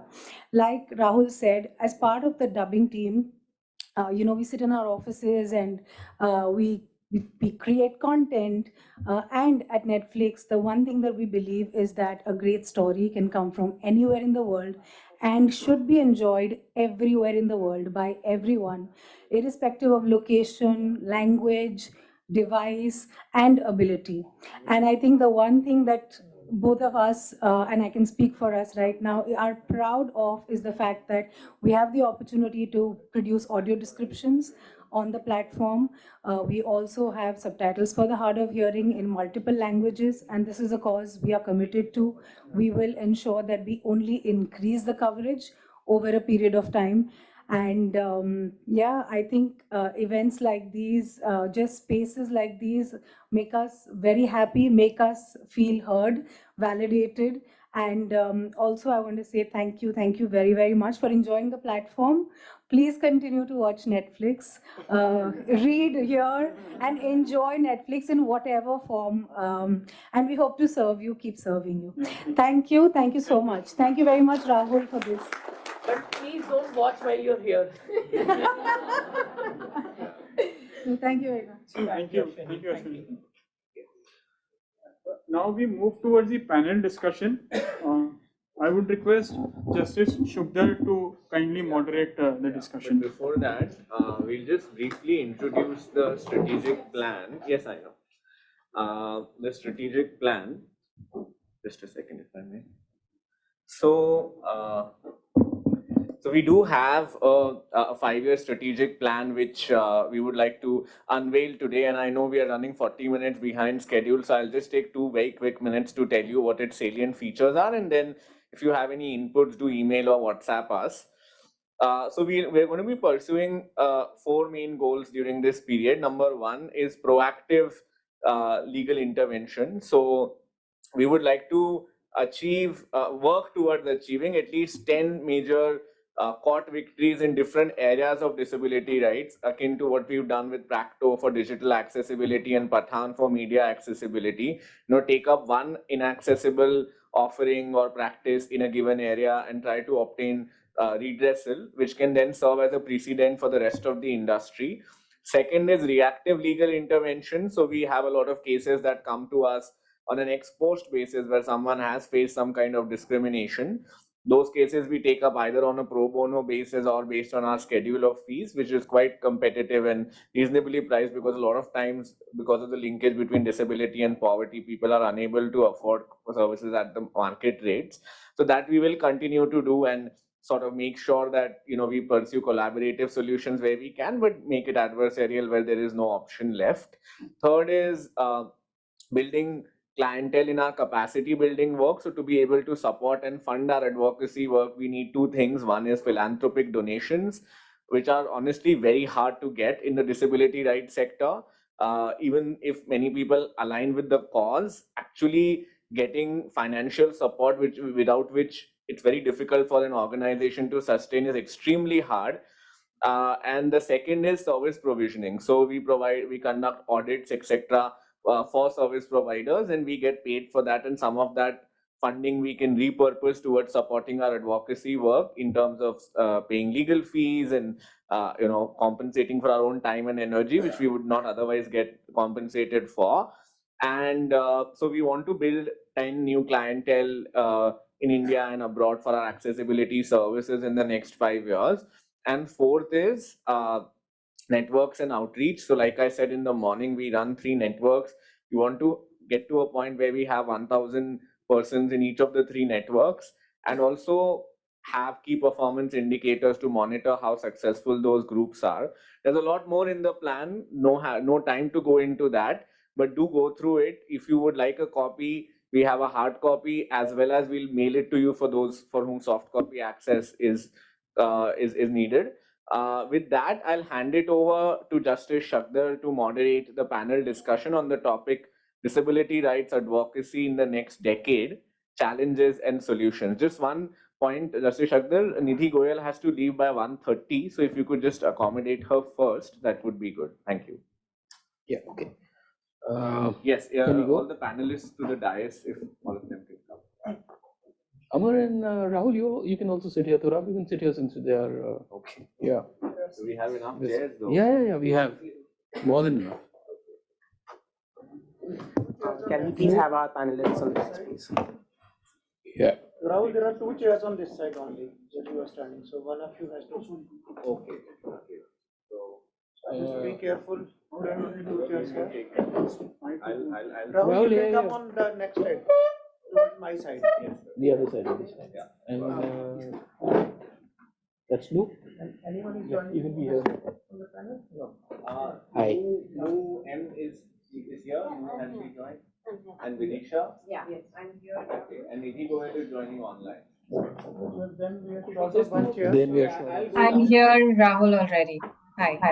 Yeah, then you go down. Yes, I'll. Amar, one of you has to go down, not both of you. So decide. Toss a coin. Are you coming here? Yes, please have a seat. I will do that. We'll leave it. I mean, I'll go down.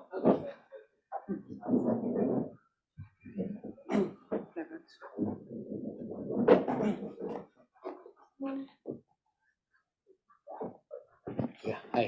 We can start? Yes. Okay, let me just introduce a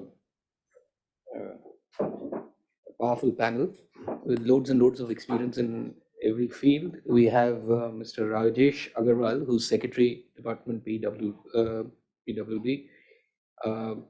He is he has a degree in engineering from IIT Delhi, and of course, he's a member of the Indian Administrative Service. He's been there in the service since 1989. Interestingly, he's taken several tech initiatives such as Aadhaar, Jandan mission, and of course, I was just speaking to him, very passionate about accessibility for the PWD community. We have Nidhi Goel, who is online. Hi, can you hear us, Nidhi? Very clearly. Hello. Yeah, hi. She's founder and executive director, Rising Flame, works in areas of sexuality, gender, and health for women and girls with disabilities. Also, a stand up comedian. You know, when I was reading this, Nidhi, I almost thought that you're going to be here physically, and I'm going to tell you to do us the favor of doing this little act for all of us. But unfortunately, you're online. So, yeah, that's an interesting combination. Coordinator of C20 group on disability, equity, and justice as a part of G20 process. Then we have Ms. Nu M, disability rights scholar, author at Penguin, Random House in India, founder, Revival Disability India, works on archiving exclusion faced by persons with disabilities who are also queer. And last but not the least, Vidisha Chatterjee, an award-winning professional with over 2 decades of media business experience across global organizations, including WhatsApp, Meta, Colgate, Palmolive, Star TV, BBC World, and others. Works on intersection of business and technology, is passionate to create meaningful impact at scale. Now, I would like each one of you to make an opening statement, which give your own thoughts on what we are discussing today, so that people know, what is it that you can do in your spheres where you're working. So, Mr. Agarwal, we go with you first because you drive the policies. Okay, right, sir. So I am secretary of this department since about a year, and in 34 years of service, I find that this is dramatically different from everything else I have done so far.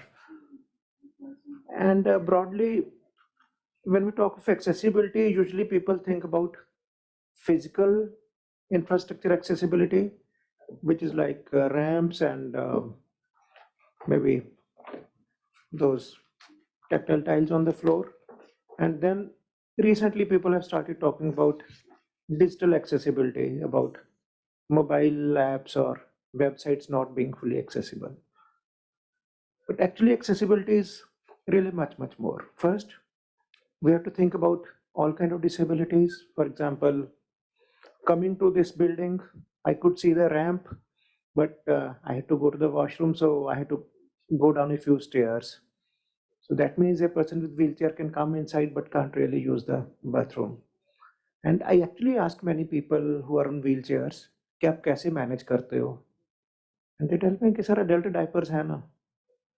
So that is a reality. So then I was happy to see the Union Bank getting the award and the financial services being accessible. So the ATMs have to be accessible to wheelchair users, to blind users, to deaf users, users with muscular dystrophy who don't have fine motor movements. So we have to think of all kind of disabilities.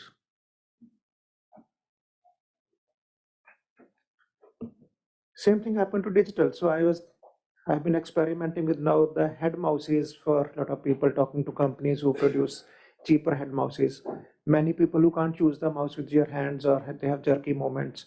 So can they use their head shake or eye movement to really use the apps? In our Kanpur Aramco factory, we have actually a girl who touched 11K wire in childhood. She doesn't have both hands, basically right from the shoulders. She doesn't have one leg, and other foot is also quite drooping. So, but she has a customized wheelchair. She uses that wheelchair joystick and goes around the campus. And I asked her, how do you use the mobile?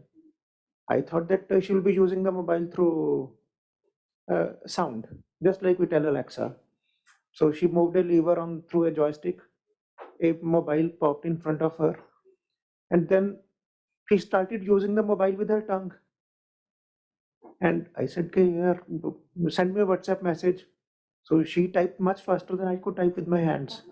So, so, so the websites, I say that they have to be likable, but sometimes they have to be lickable also. So to be able to work. So we have to think of all kind of disabilities. And then we are talking to about working with about 10 more ministries. 6 months back, we just had 3 kind of accessibility guidelines about the buildings by Urban Development Ministry, about the websites, etc., ICT weblines, ICT, and you all know about WCAG 2.0, etc., by NIC. And third was about the highways and transports. But now, today, 12 ministries have issued their guidelines. We have issued Section 15 notification. The last week was drinking water guidelines, that the piped water supply schemes have to be accessible to all users. So INB still is sort of, the dialogue is going on, and Rahul has shaken the pot with his Pathan, this thing, Pathan case. And the culture ministry has issued the guidelines so that museums have to be accessible to all kinds of things. And accessibility doesn't mean कि आप उस building में चले गए और काम हो गया. But what the content, उसके बाद क्या? आप बिल्डिंग में किस लिए जा रहे हो? रेस्तरां में ठीक है आपको रैंप बन गई, पर उसके बाद आपका पूरा एक्सपीरियंस अच्छा है कि नहीं? अब अगर बुफे लेट है तो can you go around on buffet and can you really take the items? अगर वो नहीं होगा, हाइट प्रॉपर नहीं होगी, तो मजा नहीं आएगा. As if a blind person goes to a restaurant and a buffet, it's very different experience. There has to be someone to describe कि आप क्या ले रहे हो, नहीं तो वेज नॉन वेज का भी लफड़ा पड़ जाएगा and all that stuff. Someone has to really describe and go along with the person. So sometimes we say कि sign board लगा दिए तो that is sufficient. And now more and more ministries are going along, and I'm very happy that judiciary is passing really good judgments. Recently, I was telling sir also that we have done a compendium, and which Vidhi and Rahul have played a big part, of 100 plus very impactful judgments of our Honorable Supreme Court and various high courts in the sector of PWD. And I think Amar and Rahul both worked out to make the document actually accessible to the blind persons as EPUB file, so the PDF is accessible. And probably by next month, we'll be releasing a similar compendium of impactful judgments by CCPD and various SCPDs. And I have been nudging various SCPDs to really, the justice is here, so I tell all of them that if there is a vacuum in law, be very liberal in passing judgments. And if you pass a wrong judgment, the higher judiciary will strike down your judgments, no problem. But then the higher judiciary will have to give an alternative remedy to the citizens, to the PWDs. So some of them are going overboard with their interpretations, but that's good in the beginning. And luckily, sir, many of the respondents are following those judgments. Even though so that's a good part. So I will stop here because this was just an introductory thing. Thank you. Yeah, we got to know about moving to lickable websites. But no, what do you have to say? What's your opening statement here? And especially vis-a-vis queer people and the disabilities faced by them, because that seems to be your area of work. Yeah. Okay. Yeah, I can't. So the moment I walked into the room, I couldn't help but feel a bit intimidated because I am not a lawyer or I don't have a law background, but I work as a storyteller and as an activist. And we really, as a person who is themselves queer disabled, with my collective, we really focus on resistance, right? On the disabled movement. The fact that we don't just walk into revolutions, but we wheel, we limp, we hop into revolutions. And a revolution would be incomplete without queer disabled people. So for my opening remarks, I wrote a little something. I write better than I talk. So here goes. We are not your diversity points. We are not a piece of data to put on your annual report. We are not an opportunity to flaunt to your funders and show how inclusive you are. We do not need your pity or your safe space. We do not need your healing. We do not need you to free us. We do not need you to define our journey for us. We do not need your forced solidarity, or we do not need your pathologies. We don't need your pretend empowerment or your terms, and we don't need you. We need community, we need interdependence, we need disability justice, and we need love.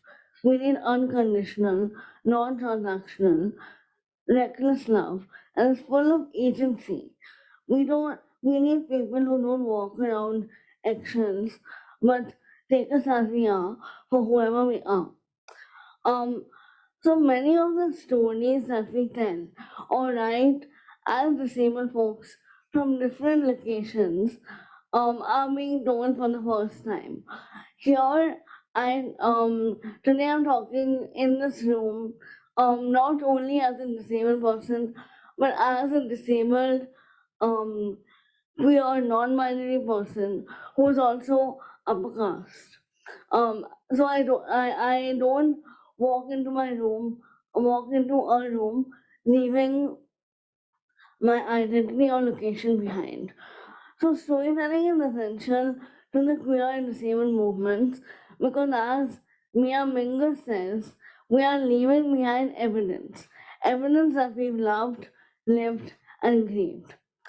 So when we talk about queer and disabled communities, we're talking about that very narrow space in between two huge movements.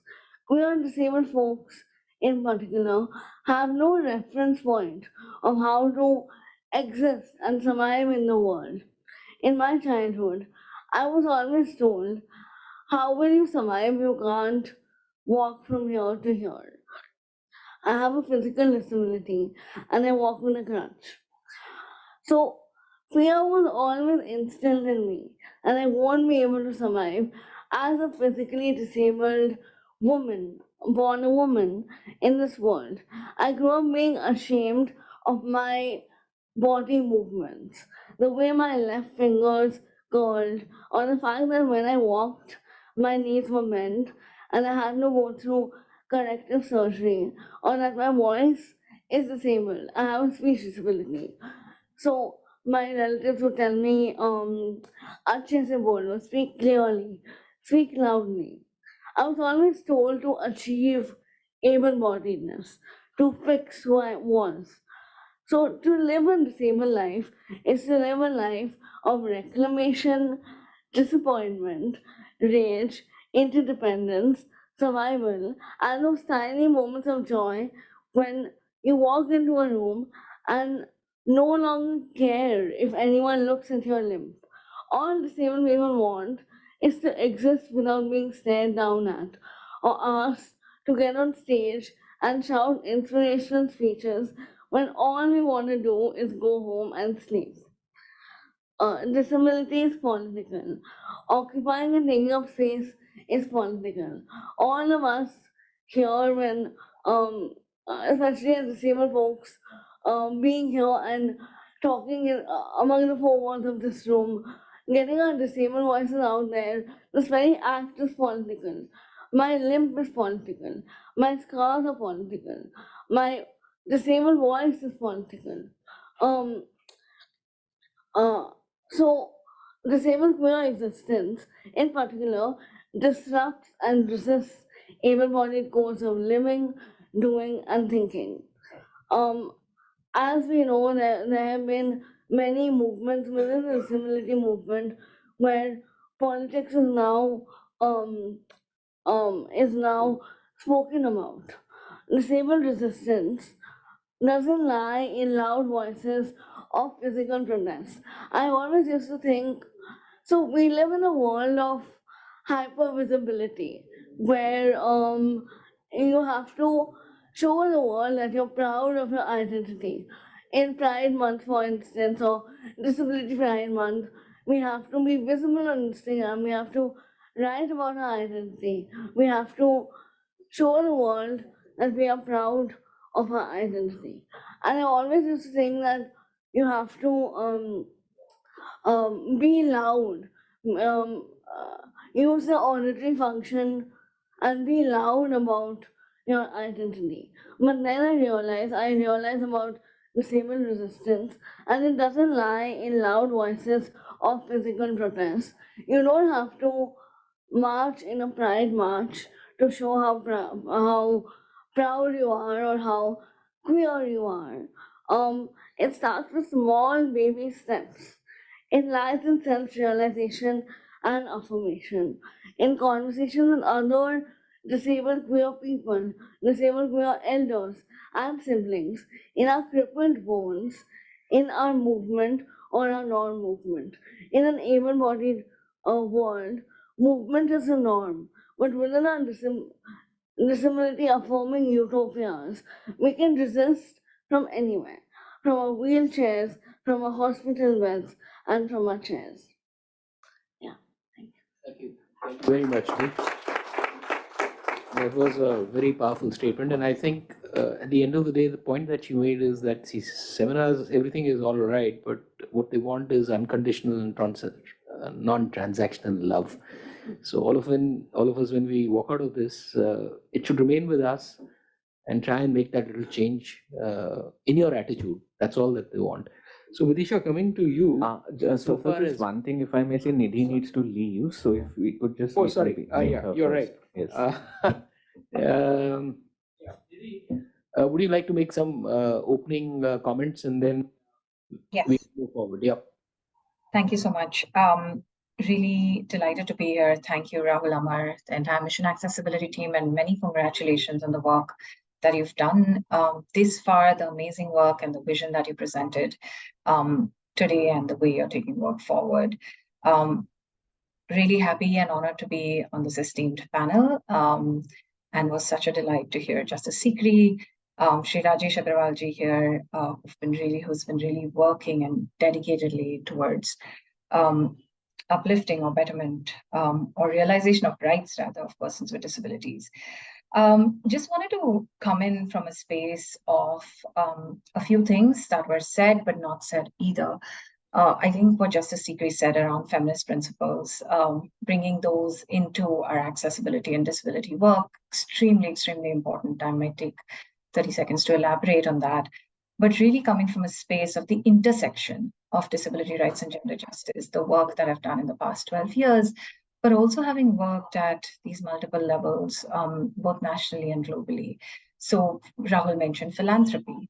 I've advised the Dutch ministry on their grant-making project across countries, having been an advisor to UN Women on inclusion at the global level, or sitting as the core group member with the National Human Rights Commission or with FICCI on the Diversity and Inclusion Task Force. Something that's come out clearly with the community interaction in the past decade and a half is that we need to have a multi-pronged and a multi-stakeholder approach. And that's why it's pivotal to have organizations that are bringing the community, the judiciary, the government, civil society, when I say community, together. Now, why is this pivotal? Is because disability rights can be realized, or we can work towards building an inclusive world only when we're looking at partnerships of multi-stakeholders or a commitment of multi-stakeholders coming together. And in India, we can really proudly say that we have a set of one of the most progressive laws globally, right? So when we look at the Rights of Persons with Disabilities Act, the Mental Health Care Act, but many other laws which are not directly seen as disability laws, like the criminal law amendment, post-Nirbhaya case in Delhi, the amendments that happened for realizing justice for victims and survivors of sexual violence. It's really important to see how laws are progressive and what work we need to do together to make access a reality, right? So when we say accessibility, it becomes a part of larger access to the law, the language itself, public education, but also access to the justice system, and then accessibility within the justice system. For me, it's very clear that access and accessibility, when it comes through a multi-stakeholder approach, we really need to have a couple of things. One is visibility with data. And we often put the data gathering onus, of course, on the government. But do we as organizations also collect case studies and put them gender disaggregated, disability disaggregated? When I say gender, it's not just women. We heard Nu talk about genderqueer persons, right? So thinking about data in all its disaggregated formats, are we also advocating enough with not just the Department for Empowerment of Persons with Disability, but let's say the Women Ministry, let's say other ministries, let's say the commissions, to really have that kind of data and visibility available for persons with disabilities. The second really is a political commitment. With 2024 in the horizon, we can say that unless we're part of manifestos, unless people with disabilities are not just, one, of course, considered as voters and citizens enough, but also become a part of the political system, become a part of the political commitment, accessibility, as we know that since decades we have been talking about, and we've been able to push the radar gradually at some pace. But with the kind of rapid changes that are happening, the evolution that's happening in all rights-based work around education, around employment, around health, where still the pace of disability inclusion is much lower. And one of the key reasons is, of course, political commitment in terms of political parties, in terms of governments in that sense, but also inclusion of persons with disability, representatives of disabled population within the political manifestos and parties, etc. Lastly, I'd also like to say that we need to look at budgetary commitments. Budgetary commitments, again, often we turn to the government and we say, okay, the center, but also the state, because disability is a state subject.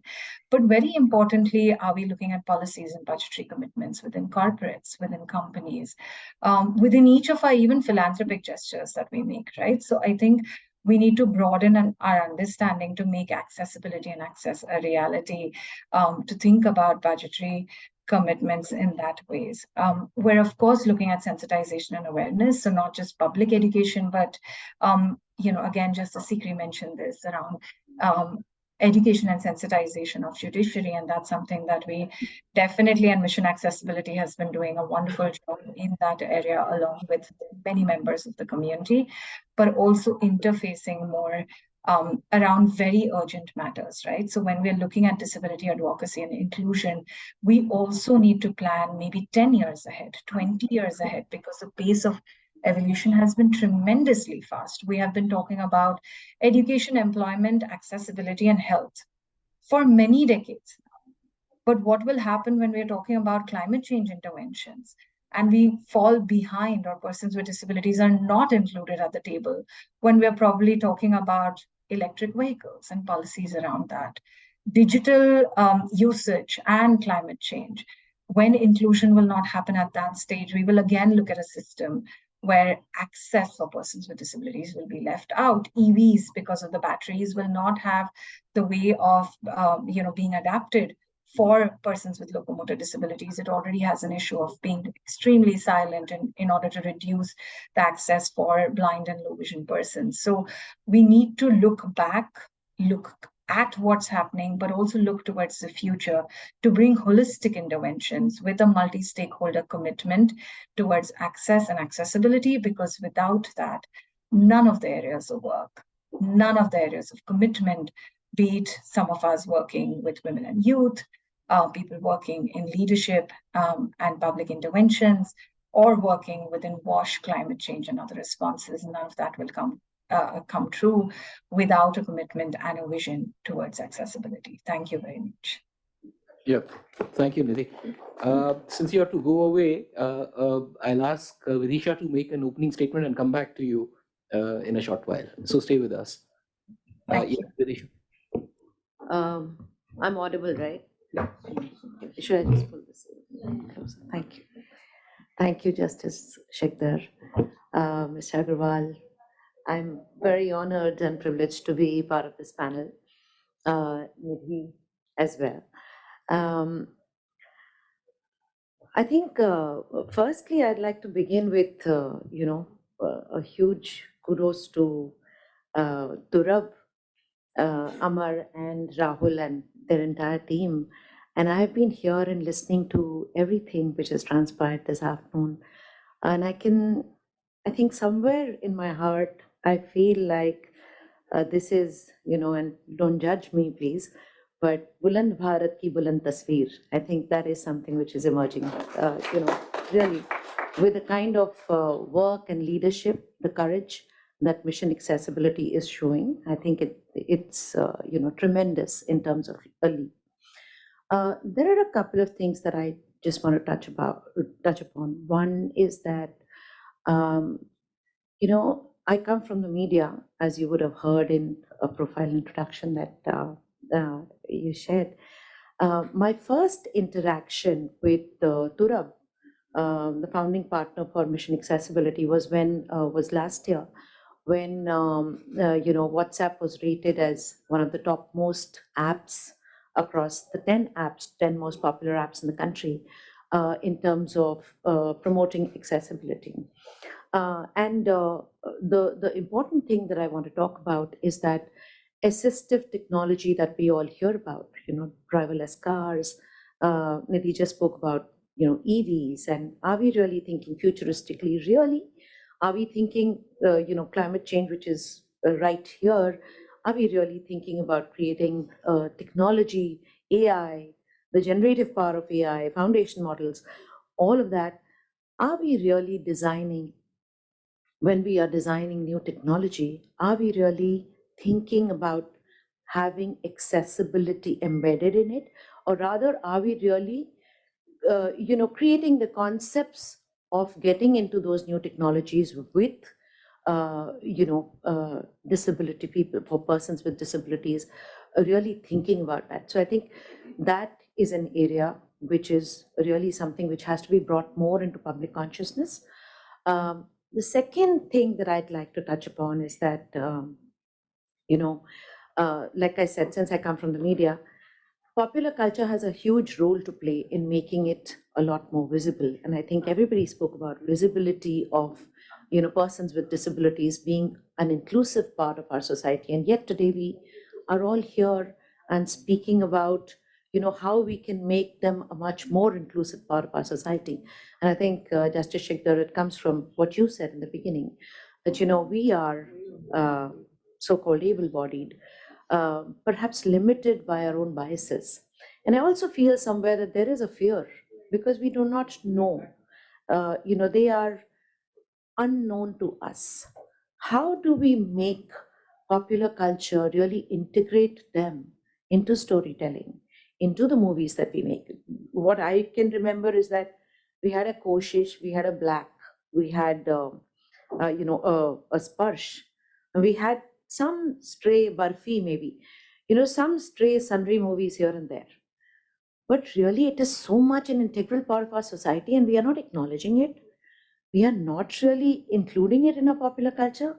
I think there needs to be an awakening there. And these are some of the thoughts that I'd like to leave you behind with. Back to you. Yep. Thank you, Risha. That was very interesting. If time permits, maybe the audience would like to interact with you on that. Nidhi, if you're still there. Yes. Yeah, hi. So I just wanted to know, you touched upon saying we should have a multi-pronged approach. Can you just give us a broad idea as to what do you think that multi-pronged approach should include, so that people have a clearer idea?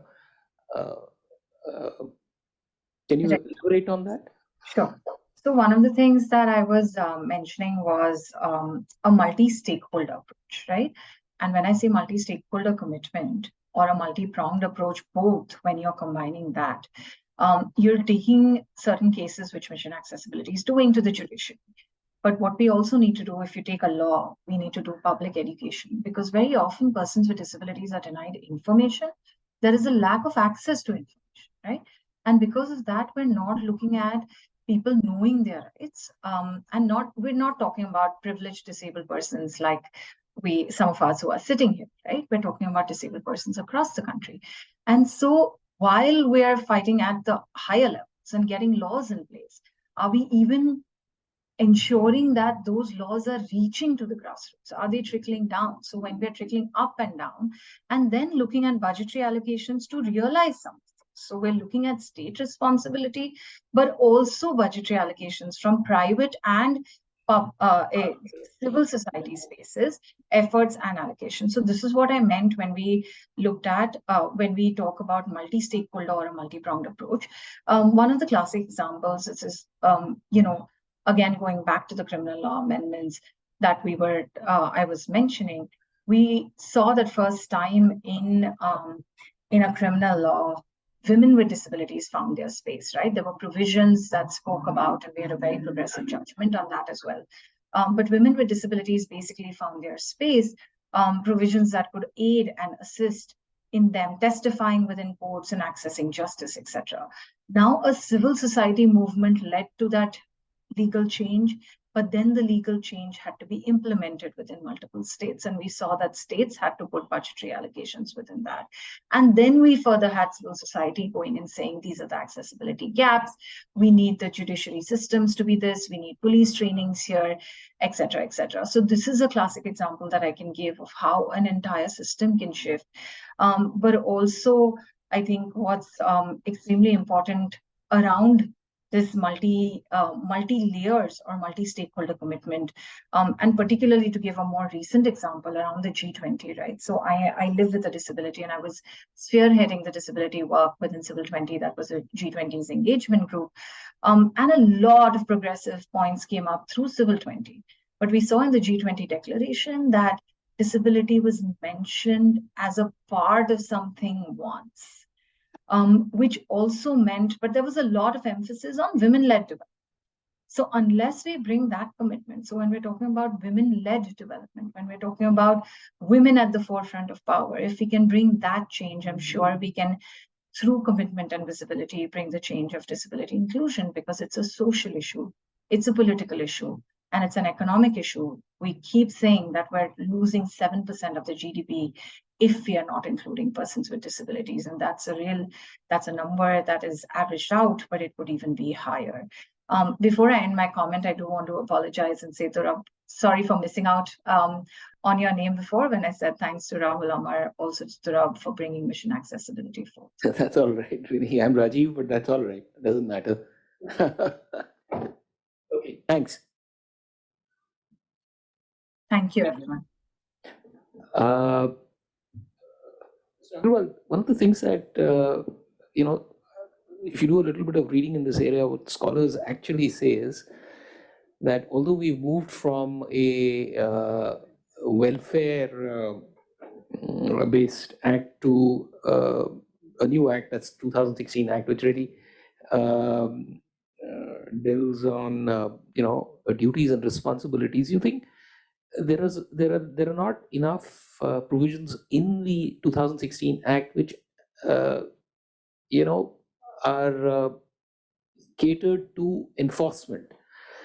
There is some scholars will say that you only talk about duties, responsibilities, but you don't provide enough meat so that it becomes right centric, and therefore, as you mentioned in your opening comments, that courts are trying to fill the vacuum, which perhaps legislatures should do.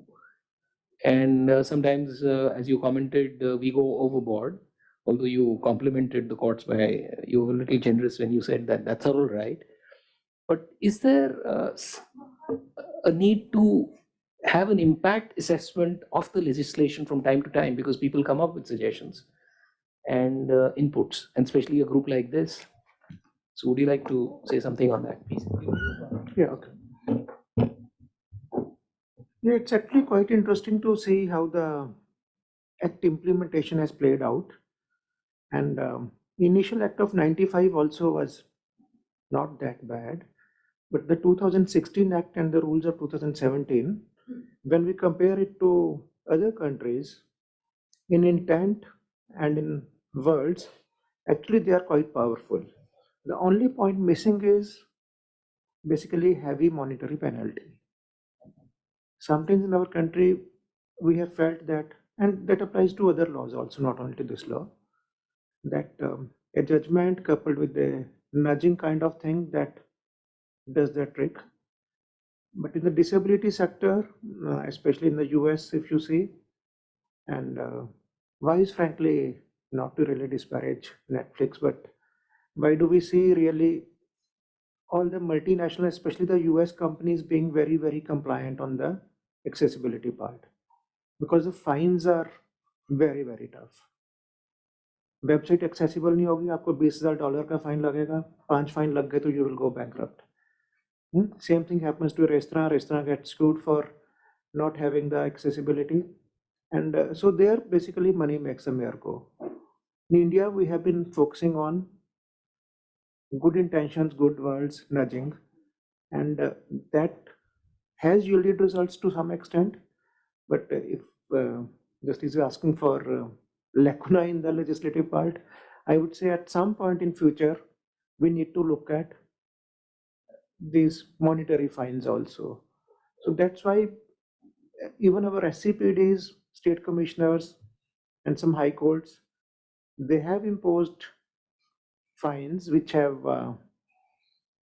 really helped the cause. But at some point in time, probably fine enhancements and that kind of thing has to be done. And secondly, the number of cases, frankly, are on the rise. The kind of applications of plaints which are coming in, they are now getting better drafted. That's why we felt the need of basically putting out impactful Supreme Court and High Court judgments and CCPD judgments. And in the community of various, there are separate subgroups. Actually, we have a lot of very powerful WhatsApp groups of persons with deafness and so on. And these things are floating around, and I believe in future they will use those judgments to actually file better plaints in various forums. And secondly, we are seeing sort of much better judgments from the judiciary, in the sense that more and more judges are getting sort of sensitized, in the sense that they are passing very pro PWD judgments, and this is now going from one high court to another. So we are seeing that impact. And from earlier, we had 2-3 very proactive SCPDs who are passing very progressive judgments. Now at least 15 in the country are passing those kind of judgments. And the response, frankly, from the government side, if the government is the respondent, I would say, despite the lack of heavy fines, we do see 80 to 90% compliance. It's a private sector where the level of compliances are low, and that's where the provisions of heavy monetary penalties can sometimes, probably in future, that will be useful. Sorry, Mr. I had a follow-up question of this. When I said there's not enough in the provisions which enables a court to enforce a right. For example, there's a provision, section 17 in the 2016 statute, which says you provide adequate teaching institutions. Now, if you don't define what is adequate, how do you tell appropriate government or whoever is dealing with it, you need to have X number of teaching institutions to help children, disabled children get to school, and teachers to be trained. Those are the kind of things that I'm talking about. If you have a duty and responsibility foundation in the act as against rights and tributes, when we hear Noon, that's the point that she was making. She says that I don't want your pity, mercy, etc., etc. They basically are talking about their rights like every one of us have. That someone says that this is missing from the menu, they come to the court has clarity, and the court says, okay, I'll issue a mandamus. Now when you're talking about fines, private sector, it is easy to turn the levers on them. State authorities, sometimes judicial orders are not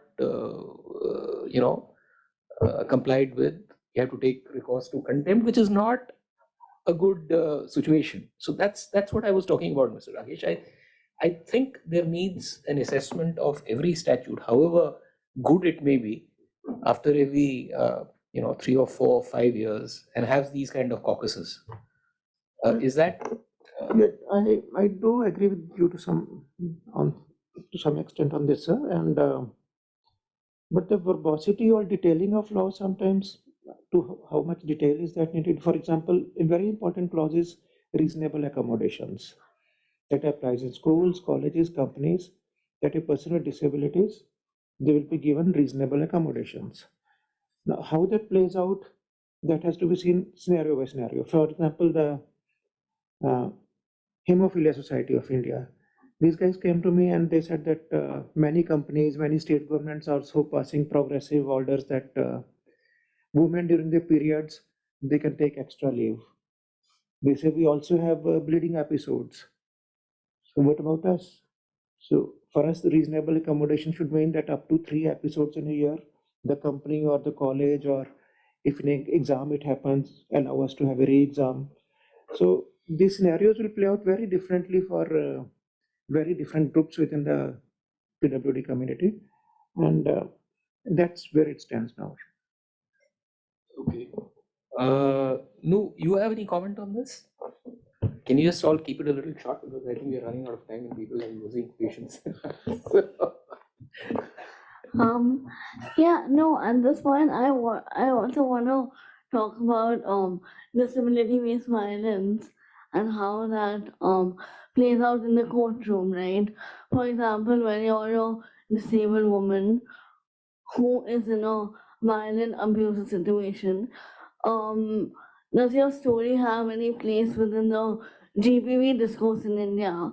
And how do you navigate it in a court of law? So disabled women, when I say women, I'm also including trans and non-binary folks with disabilities. So we go through non-traditional or not easily recognizable or forms of abuse that haven't been mentioned within the mainstream discourse in India, right? For example, confiscation of mobility aids, or where basic needs are unmet, where you're not given your medication on time, or caregiver abuse. So how does so is there any as a survivor of disability-based violence myself within intimate partner relationships, trigger warning, I'm going to talk about violation of consent and sexual assault. So I've often wondered whether the Indian law has any space for me and my journey, the many nuances of my location, right? Is there a formula, a recipe, a code to describe disabled abuse? Is access to justice reserved only for certain people within the disability community of a certain caste, religion, gender, and sexuality? Are you more likely to receive legal aid if you're visibly disabled, if your disability is right out there, right, and you possess a medical certificate, you possess evidence by the government of India that yes, you are disabled, yes, you're approved to be disabled and you're disabled enough, and thus you have access to justice? Or is the testimony of deaf women or those with speech disability considered credible? Here, I also put forth the case of Gina Ghosh in the Indian Court of Law, how her winning of the case was also a turning point, right? So I'll take 2 more minutes, sorry. So how do we even begin to realize the myriad ways in which our agency and consent is violated every day just because we require help and support from others? Uh, Mr. Rajesh Agarwal said how in a restaurant it's a given that if there's a blind person or a physically disabled person, they will require help from others. It's a given that there will be someone there to help us, to aid us. When I travel alone in airports in a wheelchair and they see that I'm physically disabled, they often ask me, is there someone with you? Why isn't there someone with you? So it's a given, right? So in this case, in a way, because persons with disabilities always require help, our bodies are not seen as, are no longer seen as belonging to us. They are seen as open books in an able-bodied world. We always owe others evidence at every step, evidence of a medical diagnosis, evidence of a disability. So in this case, how does consent play out? How does consent play out in a culture where ableism is so deeply rooted? Yeah. Thanks. Yeah, you brought up a whole host of issues, but Vidisha, I want to ask you, when you spoke about, since you work in business and technology, how do you think we should go ahead and make it more accessible? I mean, you worked with WhatsApp, you worked with Meta. How do you think that's possible? And then after this, audience question, or do we play the films? Yes, and I'll keep it very brief, I promise Sorry, you. I'm so sorry. No, it's everybody's time, I appreciate. Like I said, I think when we are creating new technology, like privacy today, safety today is kind of embedded in the designing. Before you think of designing the technology, that is what you think about. Those are the concepts. Are we really thinking about people with disabilities and designing for them as well, right from inception? One. Secondly, what No said, it's heartbreaking, really. It's a, because the other cohort does not understand the nuances of what you are going through, which is why this kind of a broad misperception. I think, in terms of work, people who are really, who feel with it, who are passionate about it, they will have to simplify all of this for the rest who do not know. I think they deserve a lot more pity because, they're ignorant of the kind of journey that they have to make, really. And I think it is upon us to make it, easy. Justice Shikta, coming to the point of business, I think globally there is a 13 trillion US dollars which is being contributed by this cohort globally. Nidhi spoke about 7% not coming into the economy because of, limiting their active participation in the. So I think there is a huge business case to be made to the corporates across the country. And I think it all starts from thinking like that, right? So I think we'll need to start devising ways and means and creating those kind of case studies and really advocating the cause of getting into the business sphere and how they are really losing out on the economics of it. And I think that can be a potent argument. I think, Vidisha, you make a good point. There's a moral imperative as well as a business case. With 2% of your population in India being, PWDs, it's wrong to say, but you can earn substantially if you invest in those kind of technologies. We've got 2 or 3 short films, Amar?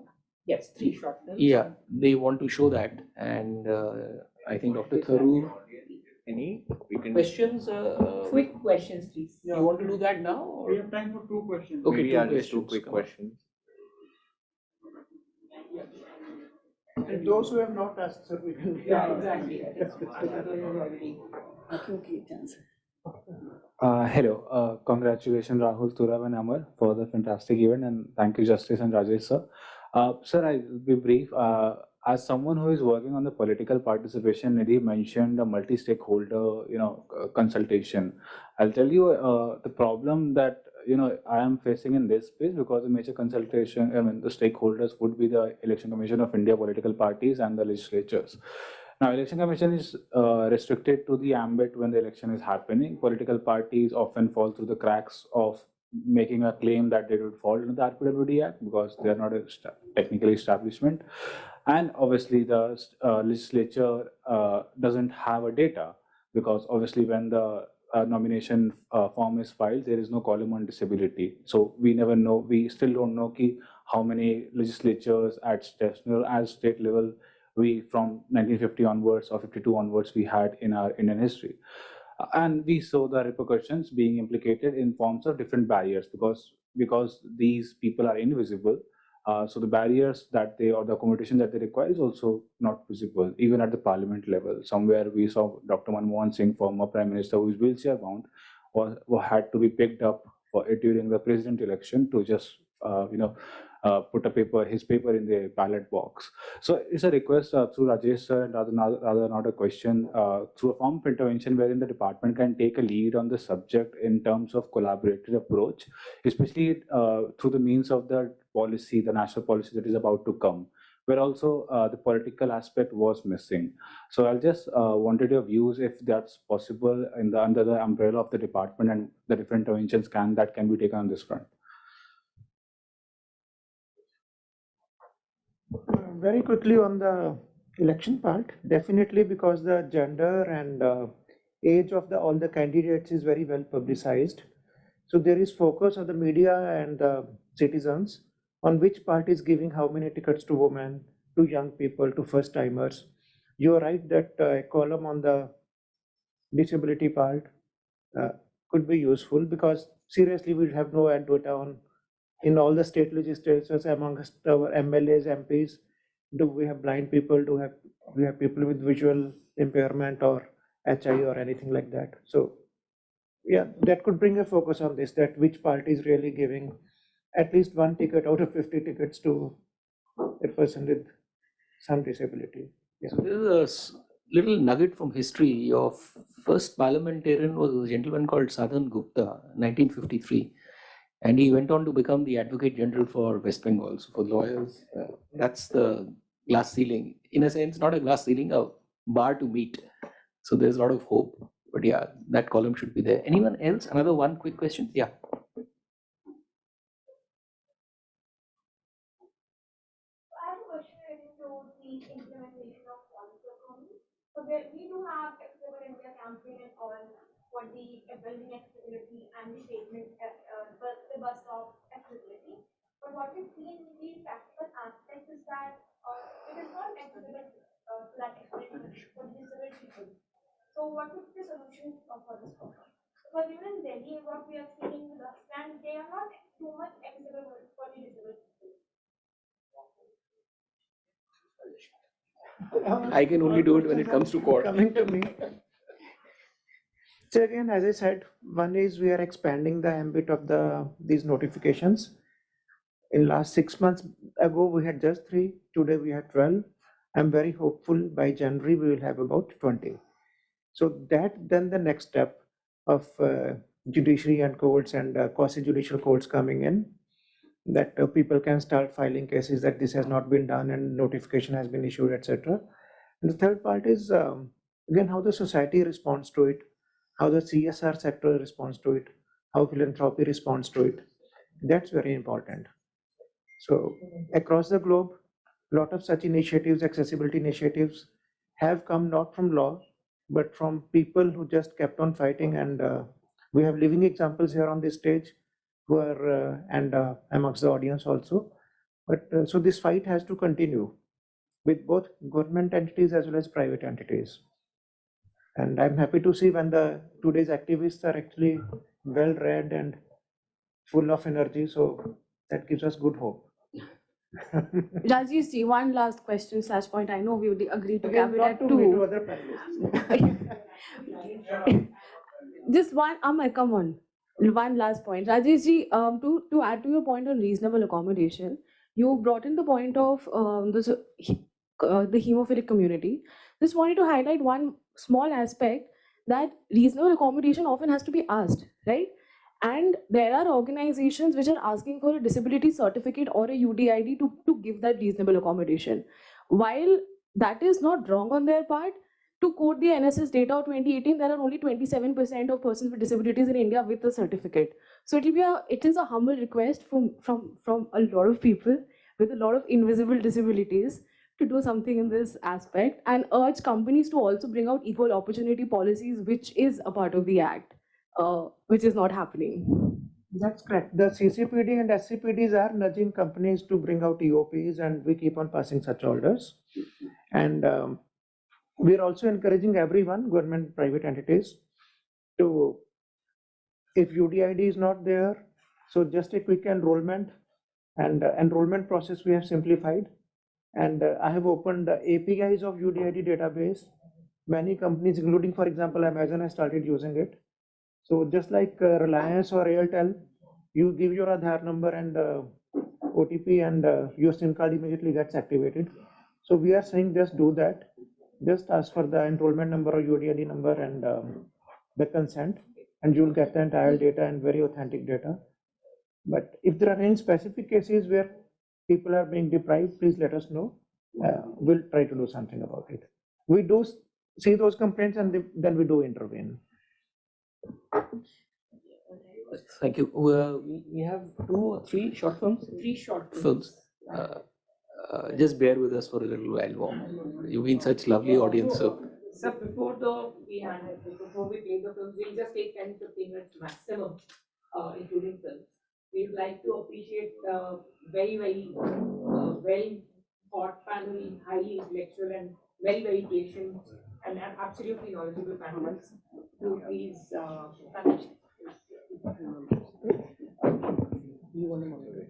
yes, mementos.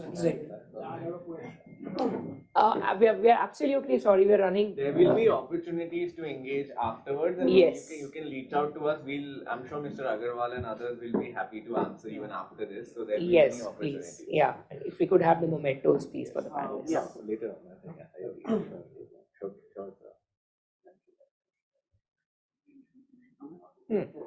Yes, please. Rahul? Yeah. You want to present the mementos to the panelists, please? Yes, so we have mementos for the panelists, which Mr. Agarwal is just leaving also, so we'll just hand them over. Rahul, I'm on this side, so. Yes, so we. Yeah. Oh, yes. So. Yes. This one thing, so we'll post the picture, please. Yeah. Take a picture maybe with it. Thank you so much, sir. As always. Yeah. I will give you my card. This is for the other. Just a chapter. We have to. I'll take it later. Yeah. Yeah, sure. Thank you. And for Nu and Vidisha also. Yes, please. Maybe maybe courier it to her. Yeah. This is for you. Yeah. Amar, you can hand it over. Yes. Very insightful. Oh yes. Sorry. Thank you. Thank you. Vidisha, we definitely pick your brain for the business case and absolutely insightful. No, definitely. I'm And get very us some keen. accessibility business also. Let's carry on. Absolutely. Thank you so much for coming on Sunday. One picture, okay. Yes, please. I keep forgetting pictures. Thank you. Thank you so much. Thank you so much, Sasha. We'll very quickly play 3 short films, 3 short videos rather.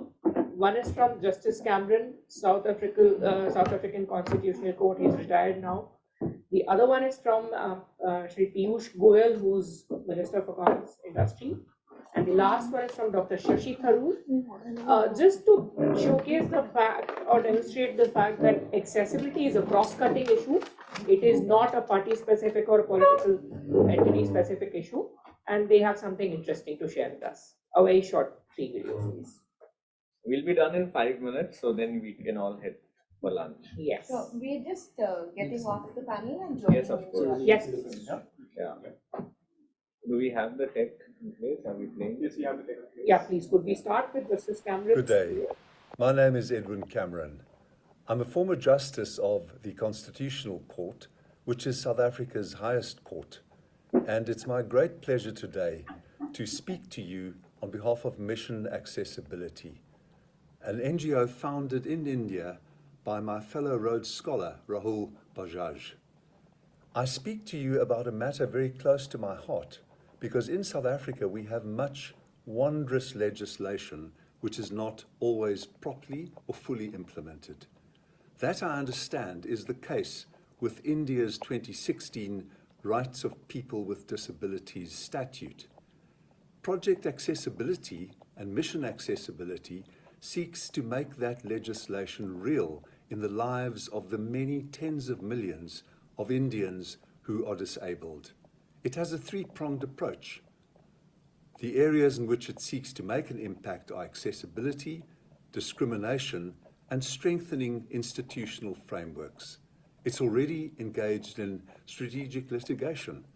This includes challenging the bar on people with disabilities becoming police officers, taking up the question of special courts to try offences against people with disabilities, and of course, the continuing struggle to make public buildings in India accessible to those with disabilities. There are also cases of individual grievances which Mission Accessibility, or MA, takes up very effectively. So I'm asking you to help support their work.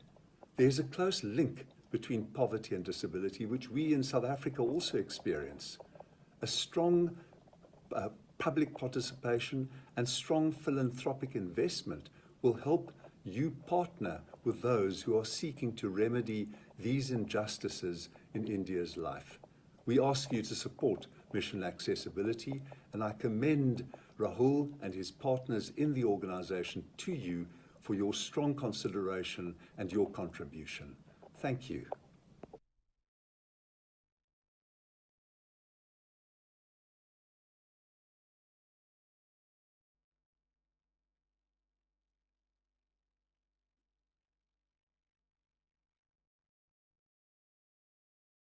Apex Court. Now we'll play by Mr. Goel. Yes.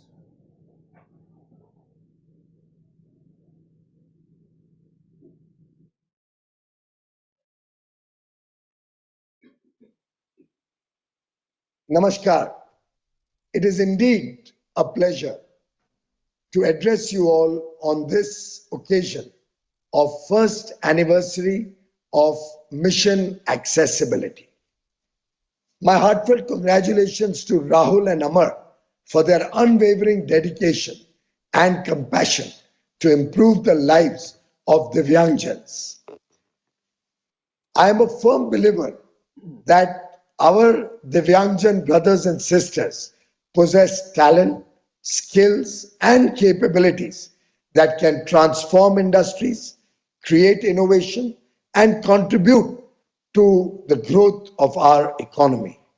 As the Honorable Prime Minister Shri Narendra Modi emphasizes, and I quote, "In the development of a new India, it's essential that there is equal participation by the Divyangjan youth, be it the industrial or service sector, or in the field of sports."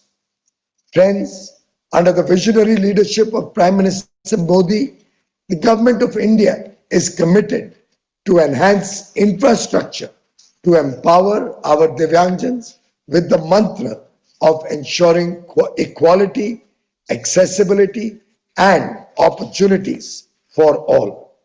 This is the first government which has enacted the Rights of Persons with the Disabilities Act and expanded the categories of disabilities from 7 to 21. We have also increased the quota of reservation for higher education from 3% to 5%. Similarly, Digital India and Startup India initiatives are reshaping the lives of the specially abled.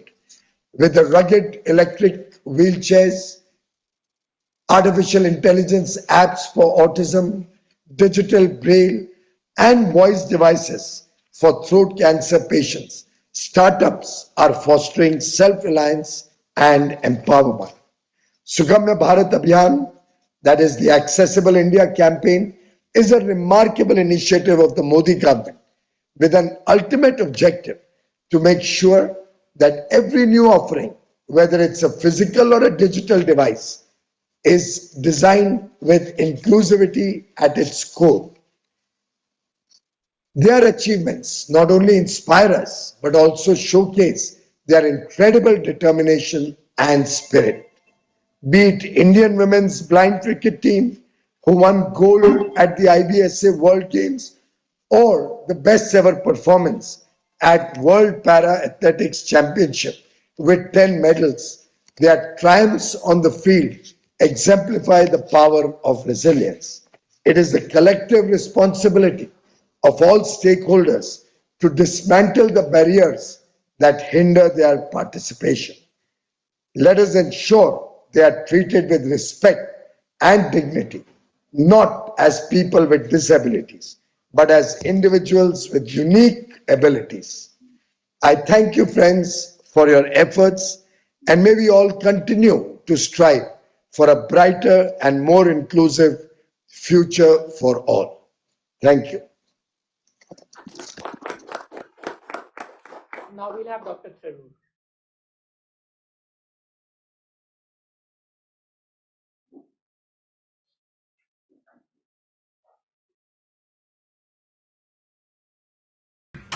Hello everyone, I'm Shashi Tharoor and I'm here to urge all Indians to think inclusive. At the outset, let me congratulate Mission Accessibility on their foundation day. I'm amazed that an initiative started by 3 blind lawyers, Amar, Rahul and Turab, has developed into a full-fledged movement to ensure equal and barrier-free participation by people with disability in mainstream society. Where there is a will, there is certainly a way. Mission Accessibility, I'm told, focuses on 2 major objectives: making digital platforms, mobile applications, websites and the like accessible to persons with disability, and helping persons with disability realize the various rights guaranteed to them under our country's laws and policies. To meet these objectives, Mission Accessibility has a 3-legged stool, 3 critical stands of operation: sensitization, capacity building, and grievance redressal. Sensitization is the first step. The able-bodied need to learn about the lives of persons with disability, their rights, challenges, and aspirations.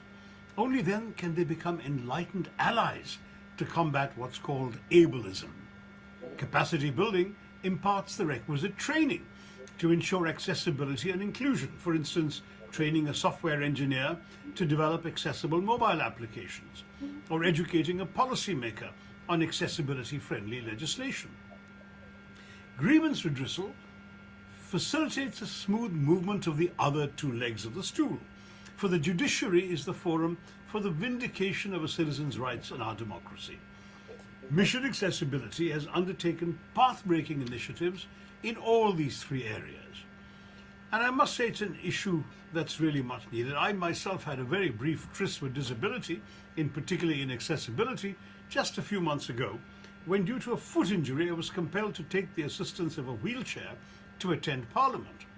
In fact, Rahul Bajaj wrote about my plight and public intervention in his op-ed for the Indian Express, because I did say on social media that my own temporary disability, I was only inconvenienced for a couple of weeks of Parliament, taught me how poorly equipped we are to support people with disabilities, even in our temple of democracy. If that's how our Parliament fares, I can only wonder how challenging the life of an average disabled person in small town or rural India must be. Accessibility benefits not only the disabled, but everyone. Because, and my experience is proof, anyone can acquire a disability, whether permanent or temporary. While India fortunately has a very comprehensive disability rights law, the Rights of Persons with Disability Act 2016, which I'm proud to say I voted for, it's disheartening rather, that despite it being 7 years from its promulgation, there's hardly any progress on the ground. The disabled really continue to be perceived as objects of charity, without any concerted effort towards their inclusion and progress in a substantive way. There's a lot we can do to mitigate the situation. One small example is I wrote to the Chief Election Commissioner urging him to ensure that nomination forms for candidates contesting for electoral office have a column to indicate that the candidate has a disability. Having this data will help in increasing the participation of persons with disabilities in our nation's public life. The journey towards accessibility and inclusion can start by making small tweaks to our daily lives, adding alternate text to a picture posted on social media. Keeping, for example, if we live in a building, the foyer of the building barrier-free, so that people using wheelchairs can easily access them. Volunteering for disabled people's organizations so as to better learn about their challenges. As members of parliament, we can contribute by ensuring that all schemes and budgets we conceptualize have a line item on accessibility. That we form an accessibility committee in parliament, much as the Supreme Court of India has done, amongst other positive steps. I again congratulate Mission Accessibility and wish it the best of luck. Let us